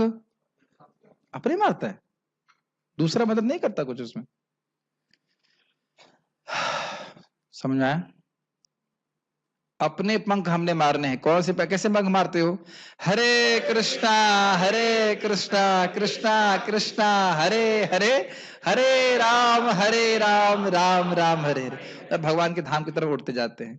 अब कोई कहे कि नहीं ये पक्षी तो उड़ रहे हैं, पता नहीं भगवान के धाम पहुंचेंगे कि नहीं पहुंचेंगे, कौन जाने, मैं तो अगले जन्म में जाऊंगा। तो फिर आप अगले जन्म में जाएंगे, शायद अगले जन्म में जाएंगे। ठीक है, तो हर व्यक्ति को अपने पंख स्वयं मारने होते हैं, और प्रभुपाद ने कहा कम से कम 28,000 बार पंख मारना है, मतलब 16 माला का जप, तो उसे आप 28,000 बार भगवान का नाम उच्चारण करते हैं, इतना तो पंख जरूर मारना चाहिए, तभी वह परम सिद्धावस्था को प्राप्त कर सकता है, अन्यथा नहीं। ठीक है, कामकारिता शब्द अत्यंत सार्थक है। जो व्यक्ति जानबूझकर नियमों का अतिक्रमण करता है वह काम के वश में होकर कर्म करता है। वह जानता है कि ऐसा करना मना है लेकिन फिर भी वह ऐसा करता है, इसी को स्वेच्छाचार कहते हैं। लाइन समझ में आ रही है? और ये बद्ध जीवों की मूलभूत बीमारी है कि हम सब लोग इंडिपेंडेंट रहना चाहते हैं। आज एक व्यक्ति थे, वो मंगल आरती में खड़े थे और उनको किसी ने मास्क लगाने के लिए बोला तो एकदम से गर्म हो गए। फिर मैंने उनको समझाया कि देखिए, अगर हम नम्र होते हैं तो पहली चीज है कि हम आज्ञाकारी होंगे, प्रभुपाद जी एयरपोर्ट में हैं, मैं केवल उस भक्त की बात नहीं कर रहा हूं, हम सभी लोग के अंदर ऐसा होता है कि हम नियम नहीं पालन करना चाहते, नहीं करना चाहते ना, नहीं करना चाहते, हम सभी में ऐसा है। प्रभुपाद जी एयरपोर्ट में थे और एक भक्त ने, इस्कॉन के डिवोटी ने अनाउंसमेंट किया, इस्कॉन के सारे डिवोटी इस लाइन में चले जाएं। तो प्रभुपाद जी सबसे पहले चले गए। तो प्रभुपाद आपके लिए नहीं है। तो प्रभुपाद क्या, क्या मैं इस्कॉन डिवोटी नहीं हूं? तो ये एक बहुत महत्वपूर्ण बात है कि अगर हमारे हृदय में नम्रता है, भक्ति कर रहे हैं, तो पहली चीज है आज्ञाकारिता। मंगल आरती हाँ छाएंगे, जब हाँ करेंगे, भागवत सुनेंगे, पढ़ेंगे, खुद व्यक्ति आज्ञाकारी होगा क्योंकि समझेगा कि मेरे कल्याण के लिए। Does it make sense? और जैसी उसकी भोग इच्छा होंगी उसके अनुसार कार्य नहीं करेगा। अब एक प्रश्न बहुत गंभीर बन रहा है कि मान लो भक्ति कर रहे हैं, हम भक्ति कर भी रहे हैं और फिर यह काम वासना हमको दबा दे और उसमें हम गिर जाएं, तब हमें क्या करना चाहिए? फिर भी हमको भक्ति ही करना चाहिए, ये ध्यान देना चाहिए। एक भक्ति की जो अनर्थ निवृत्ति की स्टेज है उसमें कहते हैं, इसे कहते हैं विषय संगर। हम विषयों को, अपने इंद्रियों को संयमित करने का प्रयास कर रहे हैं, लेकिन कभी कभी हमको दबा देता है। ऐसा नहीं कि भक्त वैसा काम करना ही चाहता है, लेकिन पूर्व संस्कार के अनुसार कदाचित ऐसा कर बैठे, तो यह नहीं कि अब और प्रायश्चित करे। अगर वो और प्रायश्चित कर रहा है तो भक्ति देवी के प्रति अपराध है। यानी उसका यह सोचना है कि भक्ति देवी से अधिक शक्तिशाली अन्य कोई प्रायश्चित है। भक्ति ही करे, नाम जब करे, भक्तों के संग में रहे, तो धीरे धीरे करके सारी वासनाएं समाप्त हो जाएंगी। ठीक है? यह जानते, यानी कि ऐसे वक्त को आप नहीं सब कहोगे कि व्यक्ति नरक में चला जाएगा। कभी कभी हो जाता है किसी वक्त से गलती, लेकिन इसका अर्थ यह है कि वक्त वो नरक में जाएगा तुरंत। ठीक है? यह जानते हुए भी कि अमुक काम करना चाहिए, फिर भी वह उसे नहीं करता है, इसलिए उसे स्वेच्छाचारी कहा जाता है। ऐसे व्यक्ति अवश्य ही भगवान द्वारा दंडित होते हैं। ऐसे यानी कि जिनका स्वभाव इस प्रकार का है। ध्यान दीजिएगा कि भगवान नवे अध्याय में बोल चुके हैं, अपि चेत सुदुराचारो। कहीं गलती से भक्त से कुछ गलत हो जाए तो इसका अर्थ ये नहीं है कि वह खराब व्यक्ति है, लेकिन यहां उन लोग की बात कर रहे हैं जो भगवान की आज्ञा मालूम पालन ही नहीं करना चाहते। मैं एग्जाम्पल दूंगा। प्रभुपाद जी के एक शिष्य थे, या शिष्य थे या नहीं पता नहीं, लेकिन कुछ समय के लिए इस्कॉन में थे। वो इस्कॉन छोड़ के चले गए क्योंकि वो एक नियम पालन नहीं करना चाहते थे, अवैध स्त्री संघ का। तो उन्होंने कहा कि मैं इस्कॉन में वापस आ जाऊंगा अगर मुझे केवल 3 नियम पालन कर रहे हो। प्रभुपाद ने कैसे बाहर करो। और प्रभुपाद जी के शिष्य थे, प्रभुपाद जी को पत्र लिखे कि मैं नियमों का पालन करना चाहता हूं प्रभुपाद, लेकिन मैं गिर जाता हूं। तो प्रभुपाद जी रोने लगे, कहने लगे देखो ये जीव कितना कृष्ण को प्राप्त करना चाहता है। तो एटीट्यूड में अंतर देख रहे हैं आप? वही बात यहाँ पे बात हो रही है। ऐसे व्यक्तियों को मनुष्य जीवन की सिद्धि प्राप्त नहीं हो पाती। मनुष्य जीवन तो अपने आप को शुद्ध बनाने के लिए है, किंतु जो व्यक्ति विधि विधानों का पालन नहीं करता वह अपने को न तो शुद्ध बना सकता है, न ही वास्तविक सुख प्राप्त कर सकता। इसी बात को भगवान गीता में कहते हैं, राग द्वेष विमुक्तस्तु विषयान इंद्रियाश्चरण आत्म वैशेर विधेय आत्मा प्रसादम अधिगच्छति। राग और द्वेष से मुक्त हो गए, ये मुझे अच्छा लगता है इसलिए मैं करूंगा, ये मुझे नहीं अच्छा लगता है इसलिए मैं नहीं करूंगा। इस भावना से मुक्त होकर जब व्यक्ति आत्म वैशेर विधेय आत्मा, अपने को वश में करते हुए विधेय आत्मा, शास्त्र की विधि का पालन करता है, तो प्रसादम अधिगच्छति, वह भगवान की कृपा को प्राप्त करता है। भगवान की कृपा को प्राप्त करने का कोई ऐसा स्पेशल फॉर्मूला आपको अलग से नहीं सोचना है मुझे कैसे कृपा मिलेगी। हमें विधि विधानों का पालन करना पड़ेगा। इस संबंध में एक अच्छा उदाहरण दिया जाता है कि कभी कभी मूल बात कृष्ण प्रेम प्राप्त करने की है कि कृष्ण की कृपा से मिलता है। क्लियर? तो कभी कभी घर में कोई व्यक्ति ब्राह्मण आते हैं तो उन्हें हम पका हुआ भोजन दे देते हैं, उन्हें पकाना नहीं, गप्पे से खाना है, भोग लगा हुआ सब कुछ खा जाओ। लेकिन बहुत बार एक ब्राह्मण कहेगा कि हमें सीधा खाना चाहिए। सीधा समझते हैं, दाल चावल कच्चा देते हैं, फिर वो पकाते हैं और फिर वह भोग लगा के फिर खाते हैं। तो प्राय हम सब लोगों को साधना करनी पड़ेगी, तब कृष्ण की कृपा प्राप्त होगी। कुछ लोगों को अकस्मात मिल सकती है और किसी को भी मिल सकती है, ये भी सत्य बात है, लेकिन सामान्यतः हमको मेहनत करनी पड़ेगी। मेहनत करने से हमको नहीं भागना चाहिए। तो श्लोक में हमने क्या सीखा? जो व्यक्ति विधि विधानों का पालन नहीं करते हैं उनको सिद्धि प्राप्त नहीं होती है और सुख भी प्राप्त नहीं होता, यही सुना था ना, यही परम गति प्राप्त नहीं होती है। और जो व्यक्ति करेगा तो सिद्धि भी प्राप्त होगी, सुख भी प्राप्त होगा और परम गति को प्राप्त होगी। आप लोग के धैर्य का बहुत बहुत धन्यवाद। अभी क्लास नहीं समाप्त हुई है, एक श्लोक और है, आज आखिरी श्लोक है, हम लोग पूरा करते हैं इसको। तस्मात् शास्त्रं प्रमाणं ते तस्मात् शास्त्रं प्रमाणं कार्य कार्य व्यवस्थितौ कार्य कार्य व्यवस्थितो ज्ञात्वा शास्त्र विधानोक्त शास्त्र विधानोक्तं कर्म कर्तुम इहारहसि। कर्तुम् इहारसि। तस्मात् इसलिए, क्योंकि जो शास्त्र की आज्ञा पालन नहीं करता उसको सिद्धि नहीं मिलती, उसको सुख नहीं मिलता, उसको परम गति नहीं मिलती। इसलिए कनेक्शन समझ में आ रहा है? किस लिए? इसलिए किस लिए सिद्धि शांति गति नहीं मिलेगी? इसलिए शास्त्र प्रमाणम ते, शास्त्र का प्रमाण के कारण ते कार्य अकार्य व्यवस्थित हो। कार्य मतलब जो करना चाहिए, अकार्य जो नहीं करना चाहिए, जो उसमें व्यवस्थित रहते हैं, जो समझते हैं कि मुझे शास्त्र के अनुसार क्या करना चाहिए क्या नहीं करना चाहिए। ज्ञात्वा शास्त्र विधानोक्तम, शास्त्र का विधान क्या है, शास्त्र क्या कह रहा है, इसको जान करके कर्म कर्तुम इहारहसि, तुम्हें अपने कर्म करने चाहिए। बस स्पष्ट है? हमें भोग खाना चाहिए कि प्रसाद खाना चाहिए? हमें कर्णामृत प्रभु के हाथ का बना हुआ प्रसाद खाना चाहिए कि सुमधुर प्रभु के हाथ का बना हुआ प्रसाद खाना चाहिए? दोनों के हाथ का, क्योंकि दोनों अलग अलग टाइम में बनाते हैं, तो यहाँ कोई दिक्कत नहीं है। लेकिन अगर कोई कहे भोग खाना चाहिए कि प्रसाद खाना चाहिए, तो फिर प्रसाद खाना है। हमें वैष्णव की निंदा करनी चाहिए कि वैष्णव की सेवा करनी चाहिए? वैष्णव की निंदा करनी चाहिए, सिंपल। यही अच्छा लगता है? नहीं, सेवा करना चाहिए। नाम अपराध करने चाहिए कि नाम के अपराध नहीं करने चाहिए? बहुत सिंपल सिंपल बात बोल रहा हूं। भगवान को प्रणाम करना चाहिए कि भगवान की तरफ पीठ दिखानी चाहिए? समझ में आया? भगवान को बाईं तरफ से प्रणाम करना चाहिए कि दाईं तरफ से करना चाहिए? बाईं तरफ से करना चाहिए। भगवान की परिक्रमा दाईं तरफ करते रहना चाहिए कि उल्टा करना चाहिए, क्लॉकवाइज? क्लॉकवाइज करना चाहिए भगवान की परिक्रमा की एंटी क्लॉकवाइज? क्लॉकवाइज। तो ये सब कैसे सीख रहे हैं? शास्त्र से। ठीक है ना? प्रोटोकॉल, प्रोटोकॉल समझते हैं? yes. तुरंत ही सीधे मीराबाई नहीं बनना चाहिए या कोई एकदम समझना शबरी नहीं बनना चाहिए कि झूठा खिलाएंगे कृष्ण को हम तो ऐसा करके। या कोई एक बार मैंने सुना था, एक भक्त थे माता जी, वो घर में भोग लगा रही हैं, तो कृष्ण को ऐसे खिला रहे जैसे हम लोग घर में खिलाते ना, एक रोटी गरम दी, फिर उसका दूसरी रोटी गरम दी, फिर तीसरी रोटी गरम दी। यह तरीका नहीं है। जो भी कुछ है वो अलग करके पर्दा कर दिया जाता है। तो सब लोग क्या कहते हैं, तुरंत राग के मार्ग पर नहीं आ सकते हैं, ध्यान देना चाहिए। अतएव मनुष्य को जानना चाहिए कि शास्त्रों के विधान के अनुसार क्या कर्तव्य है और क्या कर्तव्य है। उसे विधि विधानों को जानकर कर्म करना चाहिए, जिससे वह क्रमशः ऊपर उठ सके। समझ में आ रहा अनुवाद? गीता भूषण टीका।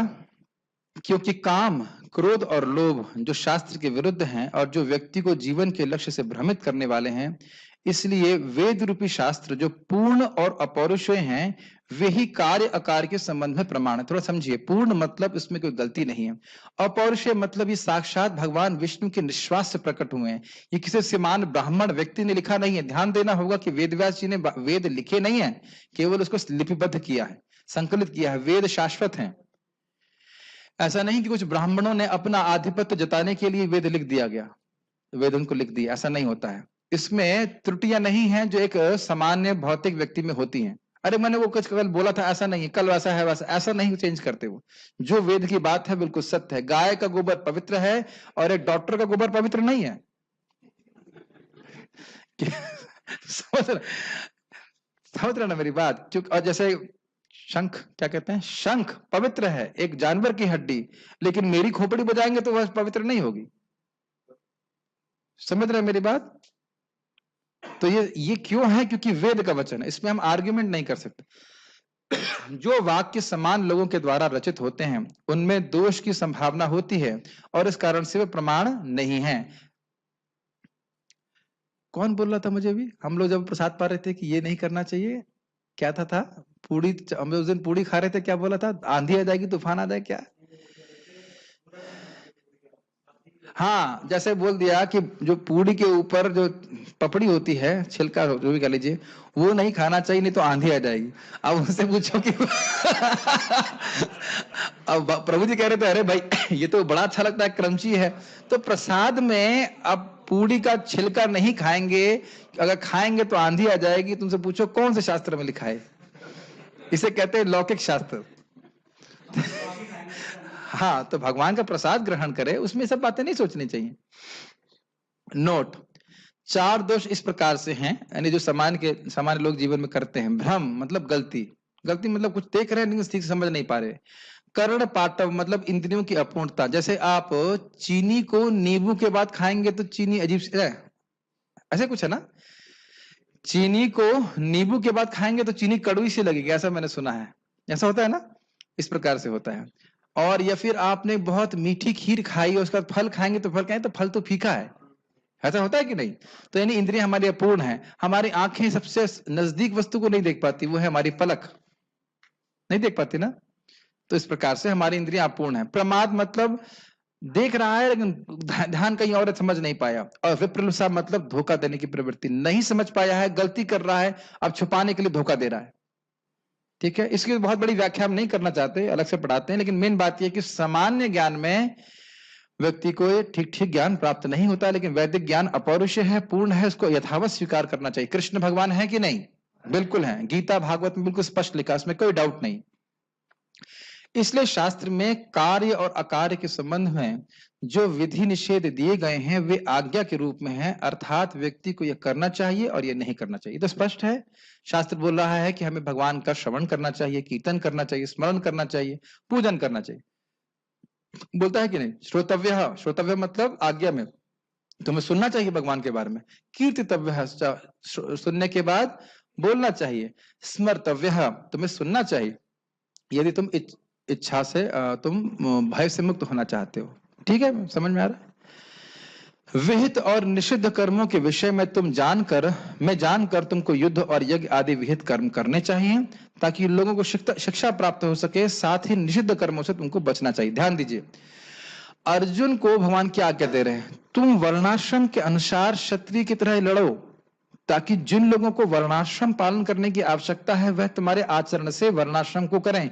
लेकिन तुम्हारी साधना क्या है अर्जुन, भगवान की भक्ति करो। ये बहुत ध्यान दीजिएगा, भगवान की प्राप्ति भक्ति करके ही होती है। लेकिन जो गृहस्थाश्रम में है या जो वर्णाश्रम में पालन करते हैं, तो भक्त इसलिए वर्णाश्रम का पालन करते हैं ताकि जो लोग केवल वर्णाश्रम का पालन कर रहे हैं वह उनको देख के वर्णाश्रम का पालन करें। अब जैसे मुझे बोलना नहीं चाहिए, लेकिन मान लीजिए अब सब होते हुए देखते हैं कि मान लीजिए भक्त पति है और पत्नी भी भक्त है, अगर वो डाइवोर्स करते हैं तो इससे समाज में बहुत खराब प्रभाव जाता है कि अरे देखो भक्त होकर के डाइवोर्स कर रहे हैं, झगड़ा कर रहे हैं, ये कर रहे हैं, वो कर रहे हैं। तो फिर भक्त बनने से क्या फायदा हुआ? गलत बोल रहा हूं या सही बोल रहा हूं? भाई डाइवोर्स करने और नहीं करने से हम भगवान के धाम नहीं जाएंगे। मैं एग्जाम्पल दे रहा हूं, ऐसे ही और भी ब्रह्मचारी हुए या सन्यासी हुए या जो कोई भी है, अगर वह नियमों का पालन ठीक से करते हैं तो बहुत अच्छी बात है, उससे अन्य लोग यह शिक्षा प्राप्त करते हैं, देखो भक्त बनने के बाद कितना अच्छा बर्ताव कर रहे हैं। या ब्रह्मचारी भी हैं, अगर अपने माता पिता से खराब बर्ताव करते हैं, हम ये नहीं कह रहे कि घर चले जाओ, मान लो माता पिता कह रहे शादी कर दो, हाँ प्रभु जी आपने बोला उनका सम्मान करना चाहिए, तो मैंने ये नहीं बोल रहा क्योंकि बात हर बात माननी है, लेकिन उनका असम्मान नहीं करना चाहिए। समझ रहे ना मेरी बात समझ में आ रही है बात? Should be A gentleman, should be a nice person. तो भगवान भी उसको अच्छा मानते हैं, तो समझ रहे ना क्यों बोल रहे हैं। और इस प्रकार से तुम निषिद्ध कर्म से बचोगे। जैसे कि अर्जुन भागना चाहते थे तो वह उनके लिए निषिद्ध कर्म था, वह उनको नहीं करना चाहिए। जो वेदों के अर्थ में निष्ठ होते हैं वे स्वर्ग व शाश्वत मुक्ति प्राप्त करते हैं। यानी वेद के जो कार्य को में जो विश्वास होता है, वह नियमों का पालन करता है, उससे अपने आप स्वर्ग की प्राप्ति होती है, तो कहता वो भगवान के धाम की प्राप्ति करता है। और जो वेद को नहीं मानते हैं वे नरक जाते हैं। यह भगवद गीता के 16वें अध्याय का निर्णय है। एक तात्पर्य प्रभुपाद जी का और है, उसके बाद समाप्त हो जाएगा। जैसा कि 15वें अध्याय में कहा जा चुका है, वेदों के सारे विधि विधान कृष्ण को जानने के लिए। वेदेश सर्वेर अहम एव वेद्यो वेदांतकृत वेद विदेवचाहम। यदि कोई भगवत गीता से कृष्ण को जान लेता है और भक्ति में प्रवृत्त होकर कृष्ण भावनामृत को प्राप्त होता है, तो वह वैदिक साहित्य द्वारा प्रदत्त ज्ञान की चरम सिद्धि तक पहुंच जाता है। जो व्यक्ति हरे कृष्णा कृष्णा कृष्णा हरे हरे, हरे राम राम राम हरे हरे, इसका उच्चारण करना सारे वेद पढ़ लिए। ठीक है, वेद गुह्यानि सत्पते। नारद जी कहते हैं भगवान की लीला को सुन रहा है, भगवान की वाणी को सुन रहा है, नाम जप कर रहा है, भक्ति कर रहा है, सबसे अच्छा वेदांती वही है। भगवान चैतन्य महाप्रभु ने इस विधि को अत्यंत सरल बनाया है। क्या मैं अपने मन से बोल रहा था? नहीं, देखिए क्या लिखा है। उन्होंने लोगों से केवल हरे कृष्ण मंत्र महामंत्र जपने तथा भगवान की भक्ति में प्रवृत्त होने और अर्चा विग्रह को अर्पित भोग का उच्छिष्ट खाने के लिए कहा। क्या 3 चीजें कहीं? इनका नाम क्या है? आपका नाम क्या है? हाँ, अजय। क्या कहा भगवान ने? ढूंढ रहे हैं, क्या कहा? चलो अच्छी बात है, ढूंढ रहे हैं तो ये कम से कम समझ में आ जाएगा। एक चीज है हरे कृष्ण मंत्र का जप करना, दूसरा भगवान की भक्ति में प्रवृत्त होना, श्रवण करना, भक्तों का संग करना, और तीसरा भगवान का उच्चिष्ट खाना। सिंपल नियम। ठीक। जो व्यक्ति इन भक्ति कार्यों में संलग्न रहता है उसे वैदिक साहित्य से अवगत और सार तत्व को प्राप्त हुआ माना जाता है। यानी वेद ना भी पढ़ा हो लेकिन ये कार्य कर रहा है तो परफेक्ट है, भगवान की प्राप्ति करेगा। निसंदेह है उन सामान्य व्यक्तियों के लिए जो कृष्ण भावना भावित नहीं है या भक्ति में प्रवृत्त नहीं है, करणीय तथा अकरणीय कर्म का निर्णय वेदों के आदेशों के अनुसार किया जाना चाहिए। मतलब जो भक्ति स्वीकार नहीं कर सकते उनके लिए आवश्यक है कि अपनी चेतना को शुद्ध करने के लिए वर्णाश्रम का पालन करें। भक्त लोग वर्णाश्रम का पालन किंचित मात्रा में, उतनी मात्रा में करते हैं जितनी मात्रा में समाज में एक आदर्श स्थापित हो जाए। अब ऐसा नहीं कि वो अग्निहोत्र लेकर करना चालू कर देंगे। वो जानते हैं कि हरे कृष्णा कृष्णा कृष्णा हरे हरे, हरे राम राम राम हरे हरे, यह करके सारी यज्ञ हो जाते हैं। क्लियर? मनुष्य को तर्क किए बिना तदनुसार कर्म करना चाहिए। तर्क मतलब वेद भाषा के लिखा है, हम नहीं मानते, हमें तो सही लग रहा, हमारे आर्गुमेंट सही नहीं है, ऐसा तर्क करने वाला व्यक्ति सिद्धि प्राप्त नहीं कर सकता। इसी को शास्त्र के नियमों का पालन करना कहा जाता है। बिना तर्क के, बिना बहाने के व्यक्ति धर्म का पालन करे। ध्यान देना कि तप का मतलब ही है कि स्वधर्म पालन में आने वाले कष्ट को सहना। अब मंगल आरती जाना है तो अब ये नहीं सोचे कि ठंड लग रही है, गर्मी लग रही है, उससे मतलब नहीं, उठना है। ठीक है। शास्त्रों में वे 4 मुख्य दोष नहीं पाए जाते जो बद्ध जीवों में होते हैं। इसकी व्याख्या हमने कर दी थी। ये है अपूर्ण इंद्रियां, कपटता, त्रुटि करना तथा मोहग्रस्त होना।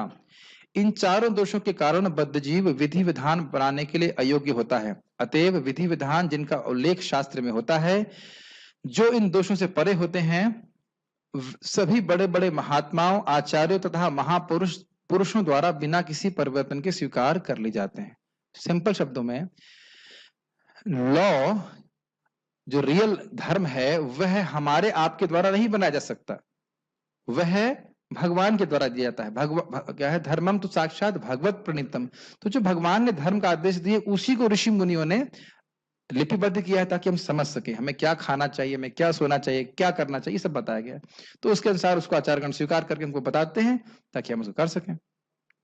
भारत में आध्यात्मिक विद्या के कई दल हैं जिन्हें प्रायः 2 श्रेणियों में रखा जाता है, निराकारवादी और साकारवादी। इनको आप जानते हो, इसकी व्याख्या नहीं कर रहा। दोनों ही दल वेदों के नियमों के अनुसार अपना जीवन बिताते हैं। निराकारवादी मानते हैं कि परब्रह्म निराकार है और साकारवादी मानते हैं कि परब्रह्म कृष्ण है। शास्त्रों के नियमों का पालन किए बिना कोई सिद्धि प्राप्त नहीं कर सकता। अतएव जो शास्त्रों के तात्पर्य को वास्तव में समझता है वह भाग्यशाली माना जाता है। 2 पॉइंट। शास्त्र के नियमों का पालन करके हमें सिद्धि प्राप्त होती है। सारे शास्त्रों का सार क्या है? भगवान श्री कृष्ण की भक्ति। तो जो भक्ति ठीक से कर रहा है शास्त्र अनुसार वह सिद्धि प्राप्त करेगा। भक्ति में भी अपने मन से हम भक्ति नहीं कर सकते। श्रुति स्मृति पुराण आदि पंचरात्र की विधि बिना एकांत की हरेर भक्ति उत्पाताएव कल्पते। श्रुति स्मृति पुराण आदि पंचरात्र की विधि के बिना अगर कोई व्यक्ति भक्ति कर रहा है तो वह एकांतिक भी क्यों ना हो, फिर भी वह केवल समाज में उत्पाद करने का ही कारण बनेगी। तो इसलिए भक्ति में भी विधि का पालन करना जरूरी है। कभी कभी कोई व्यक्ति अगर मंगल आरती के लिए नहीं उठता है, मन माने ढंग से काम करता है, तो भक्त कहते हैं वो तो रागानुगा है। हमने कहा वाह भाई रागानुगा का अर्थ भी जानते नहीं क्या मतलब है। राग में व्यक्ति तभी आ सकता है जब विधि विधानों का पालन करे। मानव समाज में समस्त पतनों का मुख्य कारण भागवत विद्या के नियमों के प्रति द्वेष है। मतलब जो भगवान कहना चाहते हैं उसको नहीं स्वीकार करते हैं और मन माने ढंग से रहना चाहते हैं। यह मानव जीवन का सर्वोच्च अपराध है, मतलब कृष्ण की इच्छा के विरुद्ध चलना। अतएव भगवान की भौतिक शक्ति अर्थात माया त्रैतापों के रूप में हमें सदैव कष्ट देती रहती है। क्या श्लोक है वो? कृष्ण भूलिया जीव अनादिर बहिर्मुख, अतएव माया देता संसार दुख। क्योंकि जीव भगवान से बहिर्मुख है, भगवान की आज्ञा पालन नहीं करना चाहता, इसीलिए पिटाई हो रही है, पीट ले। ठीक है ना? जैसे कि जेल में महात्मा को नहीं भेजा जाता है, जो विभिन्न प्रकार के महात्मा उसमें जा रहे हैं उन्हें कुछ महान कर्म किए रहते हैं जो सरकार की आज्ञा के विरुद्ध होता है, इसीलिए उनको भेजा जाता है। ठीक। यह भौतिक शक्ति प्रकृति के 3 गुणों से बनी है, आप जानते हो। इसके पूर्व कि भगवान के ज्ञान का मार्ग खुले, मनुष्य को कम से कम सतोगुण तक ऊपर उठाना होता है। सतोगुण तक उठे बिना वह तमो तथा रजोगुण में रहता है, जो आसुरी जीवन के कारण स्वरूप है। इसकी व्याख्या पहले के श्लोकों में हमने कर दी है। रजो तथा तमोगुणी व्यक्ति शास्त्रों, पवित्र मनुष्यों तथा भगवान के समुचित ज्ञान की खिल्ली उड़ाता है। बकवास, फालतू में किसी इंसान ने लिख दी है, ऐसा वो बोलते हैं। ठीक, वे गुरु के आदेशों का उल्लंघन करते हैं और शास्त्रों के विधानों की परवाह नहीं करते। वे भक्ति की महिमा का श्रवण करते हुए भी उसके प्रति आकर्षित नहीं होते। कितने ही बार सुन लें कि हरे कृष्ण मंत्र बोलने मात्र से, है एक नाम उच्चारण करने मात्र से अनंत जन्मों के पाप नष्ट हो जाएंगे, लेकिन इतने पापी हैं कि उनका नाम उच्चारण करने में मति नहीं लगेगी। इस प्रकार वे अपनी उन्नति का अपना निजी मार्ग बनाते हैं। यथा मत तथा पथ।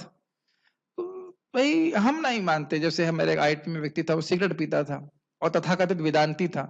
हमने कहा वेदांती तो सिगरेट कैसे पीते हैं, ऐसे पिया उसने सिगरेट, बोला हम इसको तमोगुण में नहीं मानते।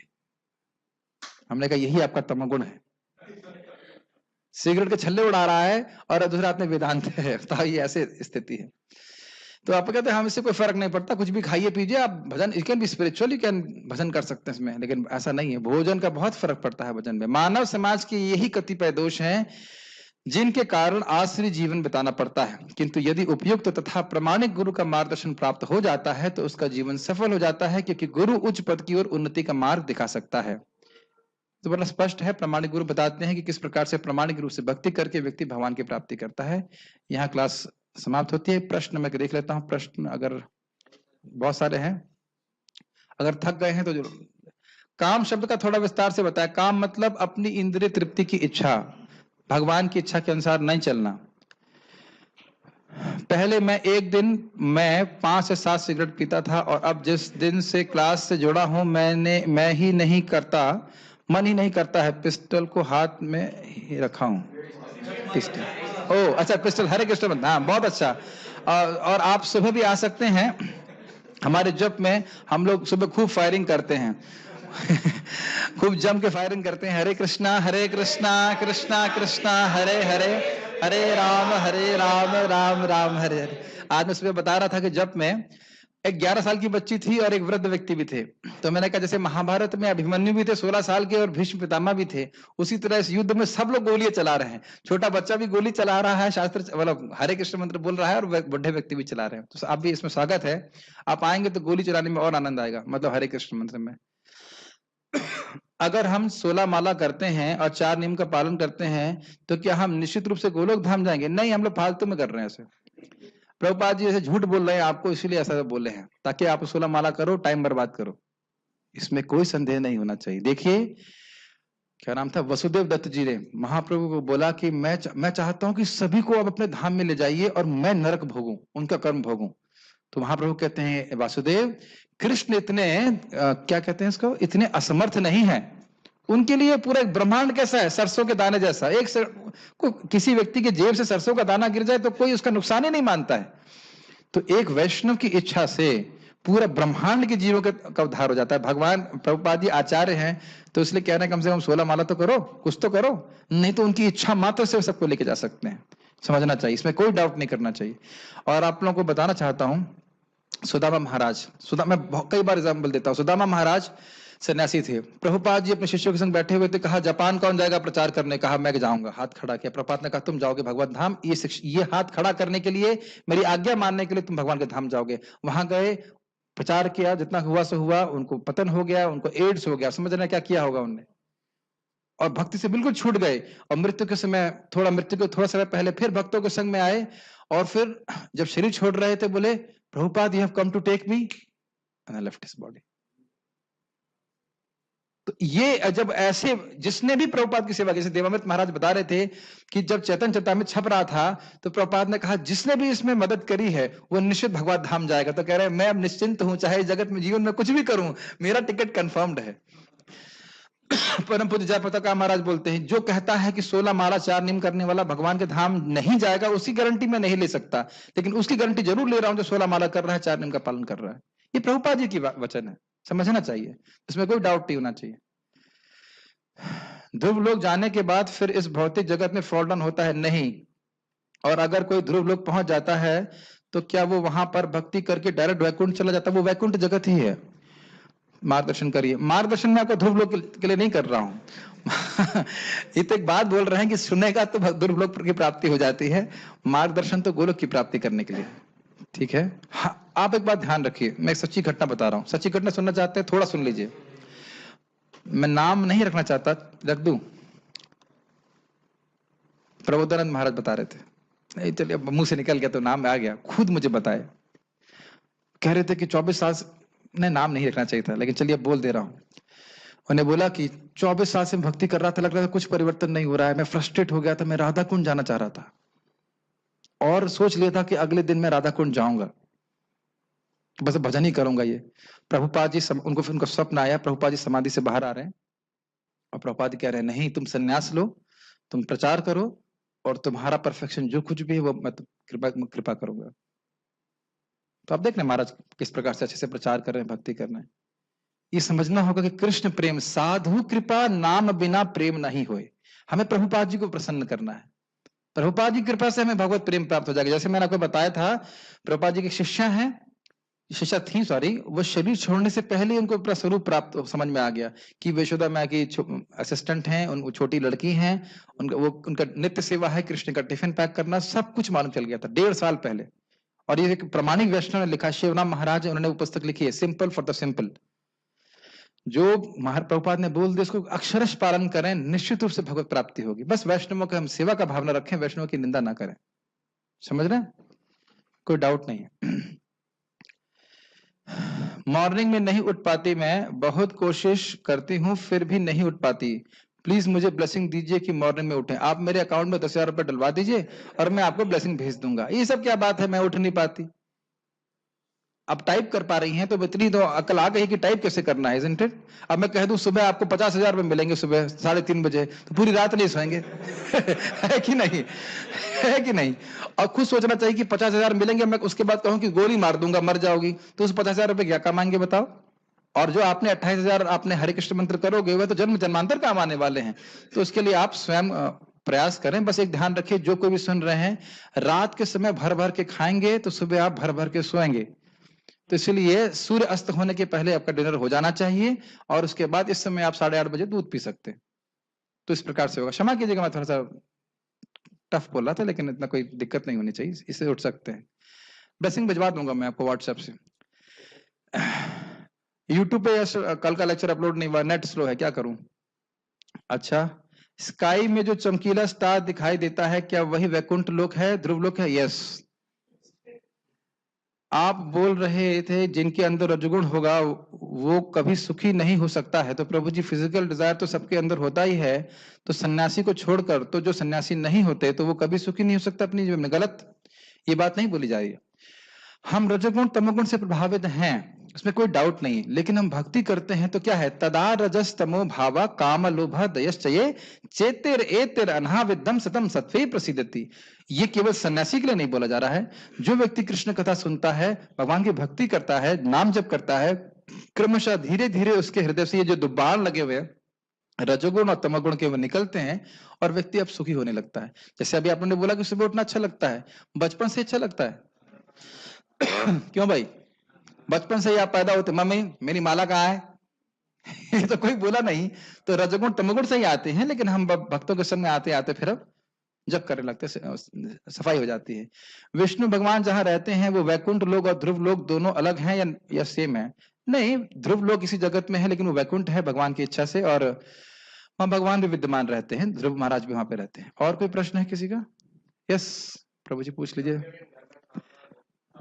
माइक पे बोलिए। कभी कभी हम घर में नहीं होते, मतलब बाहर जाते हैं रिश्तेदारों। आप इतना दूर से बोलेंगे तो कैसे सुनाई पड़ेगा? मुझे ही नहीं सुनाई पड़ रहा। हाँ, माइक पास में रखो। हाँ बोलो। कभी कभी हम घर में खाना नहीं खाते, बाहर जाते हैं या कहीं बाहर जा रहे होते हैं, हाँ, या रिश्तेदार के यहाँ होते हैं, तो हम भगवान को भोग कैसे लगा सकते हैं? अच्छा, प्रश्न ये है कि कभी कभी हम बाहर जाते हैं या रिश्तेदारों के यहाँ पर जाते हैं तो हम वहाँ पे भोग नहीं लगा सकते, तो क्या करना है? रिश्तेदार के यहाँ नहीं जाना है, बाहर जाना है, बाहर जाना, टिफिन पैक करके ले जाओ। हमारे भक्त लोग नहीं जब बाहर जाते 3 दिन के लिए जाना है। 3 दिन के लिए जाना है तो व्यवस्था कर लीजिए। पालक वो क्या कहते हैं, देखो पॉइंट क्या है, एक बार भगवान का प्रसाद अगर किसी ने जीवन में खाया है तो उससे अगला जन्म मानव का मिलेगा। तो आप समझ रहे हैं भगवान के प्रसाद की कितनी शक्ति है, या नहीं समझ में आ रही? एक बार आपने अगर प्रसाद खा लिया है तो मानव जीवन मिलेगा, रोज खाएंगे तो कितना होगा। और प्रभुपाद इसको बड़ा स्पष्ट 3:13 में पढ़ लीजिएगा, जो व्यक्ति भगवान का प्रसाद नहीं खाता है वो हर कौर के संग, ध्यान दीजिएगा, हर कौर के संग जगत में बंध रहा है। तो शास्त्र आज्ञा के अनुसार चलना चाहिए। हमें नहीं दिखाई पड़ रहा है कि हम हर कौर के संग बंध जा रहे हैं, तो ऐसे व्यक्ति को ध्यान देते हुए भगवान का प्रसाद ग्रहण करना चाहिए। हम ऐसा नहीं कर सकते। नहीं ठीक है, तो ऐसा नहीं है, वो आपको सोचना है कि मैं कैसे प्रसाद खाऊं। प्रसाद की महिमा मैंने बता दी, आपको सोचना है कि प्रसाद कैसे खाऊं। जाइए मत किसी घर में। नहीं, अगर हमें थाली लगी हुई है तो हम भगवान का मैंने आपको सिद्धांत बता दिया, डिटेल आपको मैनेज करना है, क्योंकि पंख आपको चलाने हैं, आपके पंख मैं नहीं चलाऊंगा। मुझे याद है, मैं ईमानदारी से बोल रहा हूँ, पब्लिक में बोल रहा हूँ, 2007 में मैंने, जब मैं नौकरी कर रहा था और मुझे छोले भटूरे बड़े पसंद थे, अभी भी हैं, कोई सुन रहा हो तो बुलाएगा तो बना सकता है। मैंने होटल में खा लिया और उसने इतना गंदा बनाया था, मैंने कहा अरे बाप रे, धर्म भी नष्ट हुआ और पेट भी नहीं भरा। तो उसके बाद से मैंने 2007 के बाद से कभी होटल में नहीं खाया, जहां तक मुझे स्मरण पड़ा, कभी नहीं खाया, कभी भी नहीं खाया। होटलों में नहीं खाना चाहिए, बहुत खराब होता है, ठीक है ना। कुछ ऐसे भी पाप होते हैं क्या जिसका दंड मिलता है पर हमें पता नहीं चलता कि क्या पाप हुआ है। हाँ, ये होता ही है। तो इसलिए अनजान अनजाने में जो कोई भी पाप होता है वह हरे कृष्ण मंत्र से नष्ट हो जाता है। और कोई प्रश्न है यूट्यूब पे किसी भक्त का प्रश्न? मनुष्य योनि के बाद अगले जन्म में मनुष्य योनि मिलेगी? नहीं। क्या श्लोक है वो, क्या सीखा था हमने? ना ऊर्ध्वम गच्छन्ति सत्वस्तः, मध्ये तिष्ठन्ति राजसः, जगन्न गुण वृत्तिस्थः, अधो गच्छन्ति तामसः।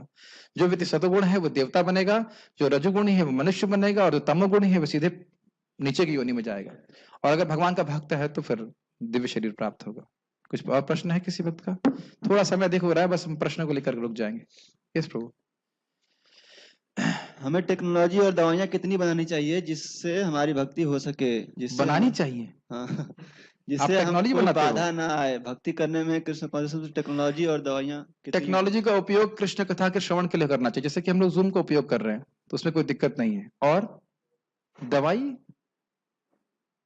का समझ में नहीं आया मेरे को।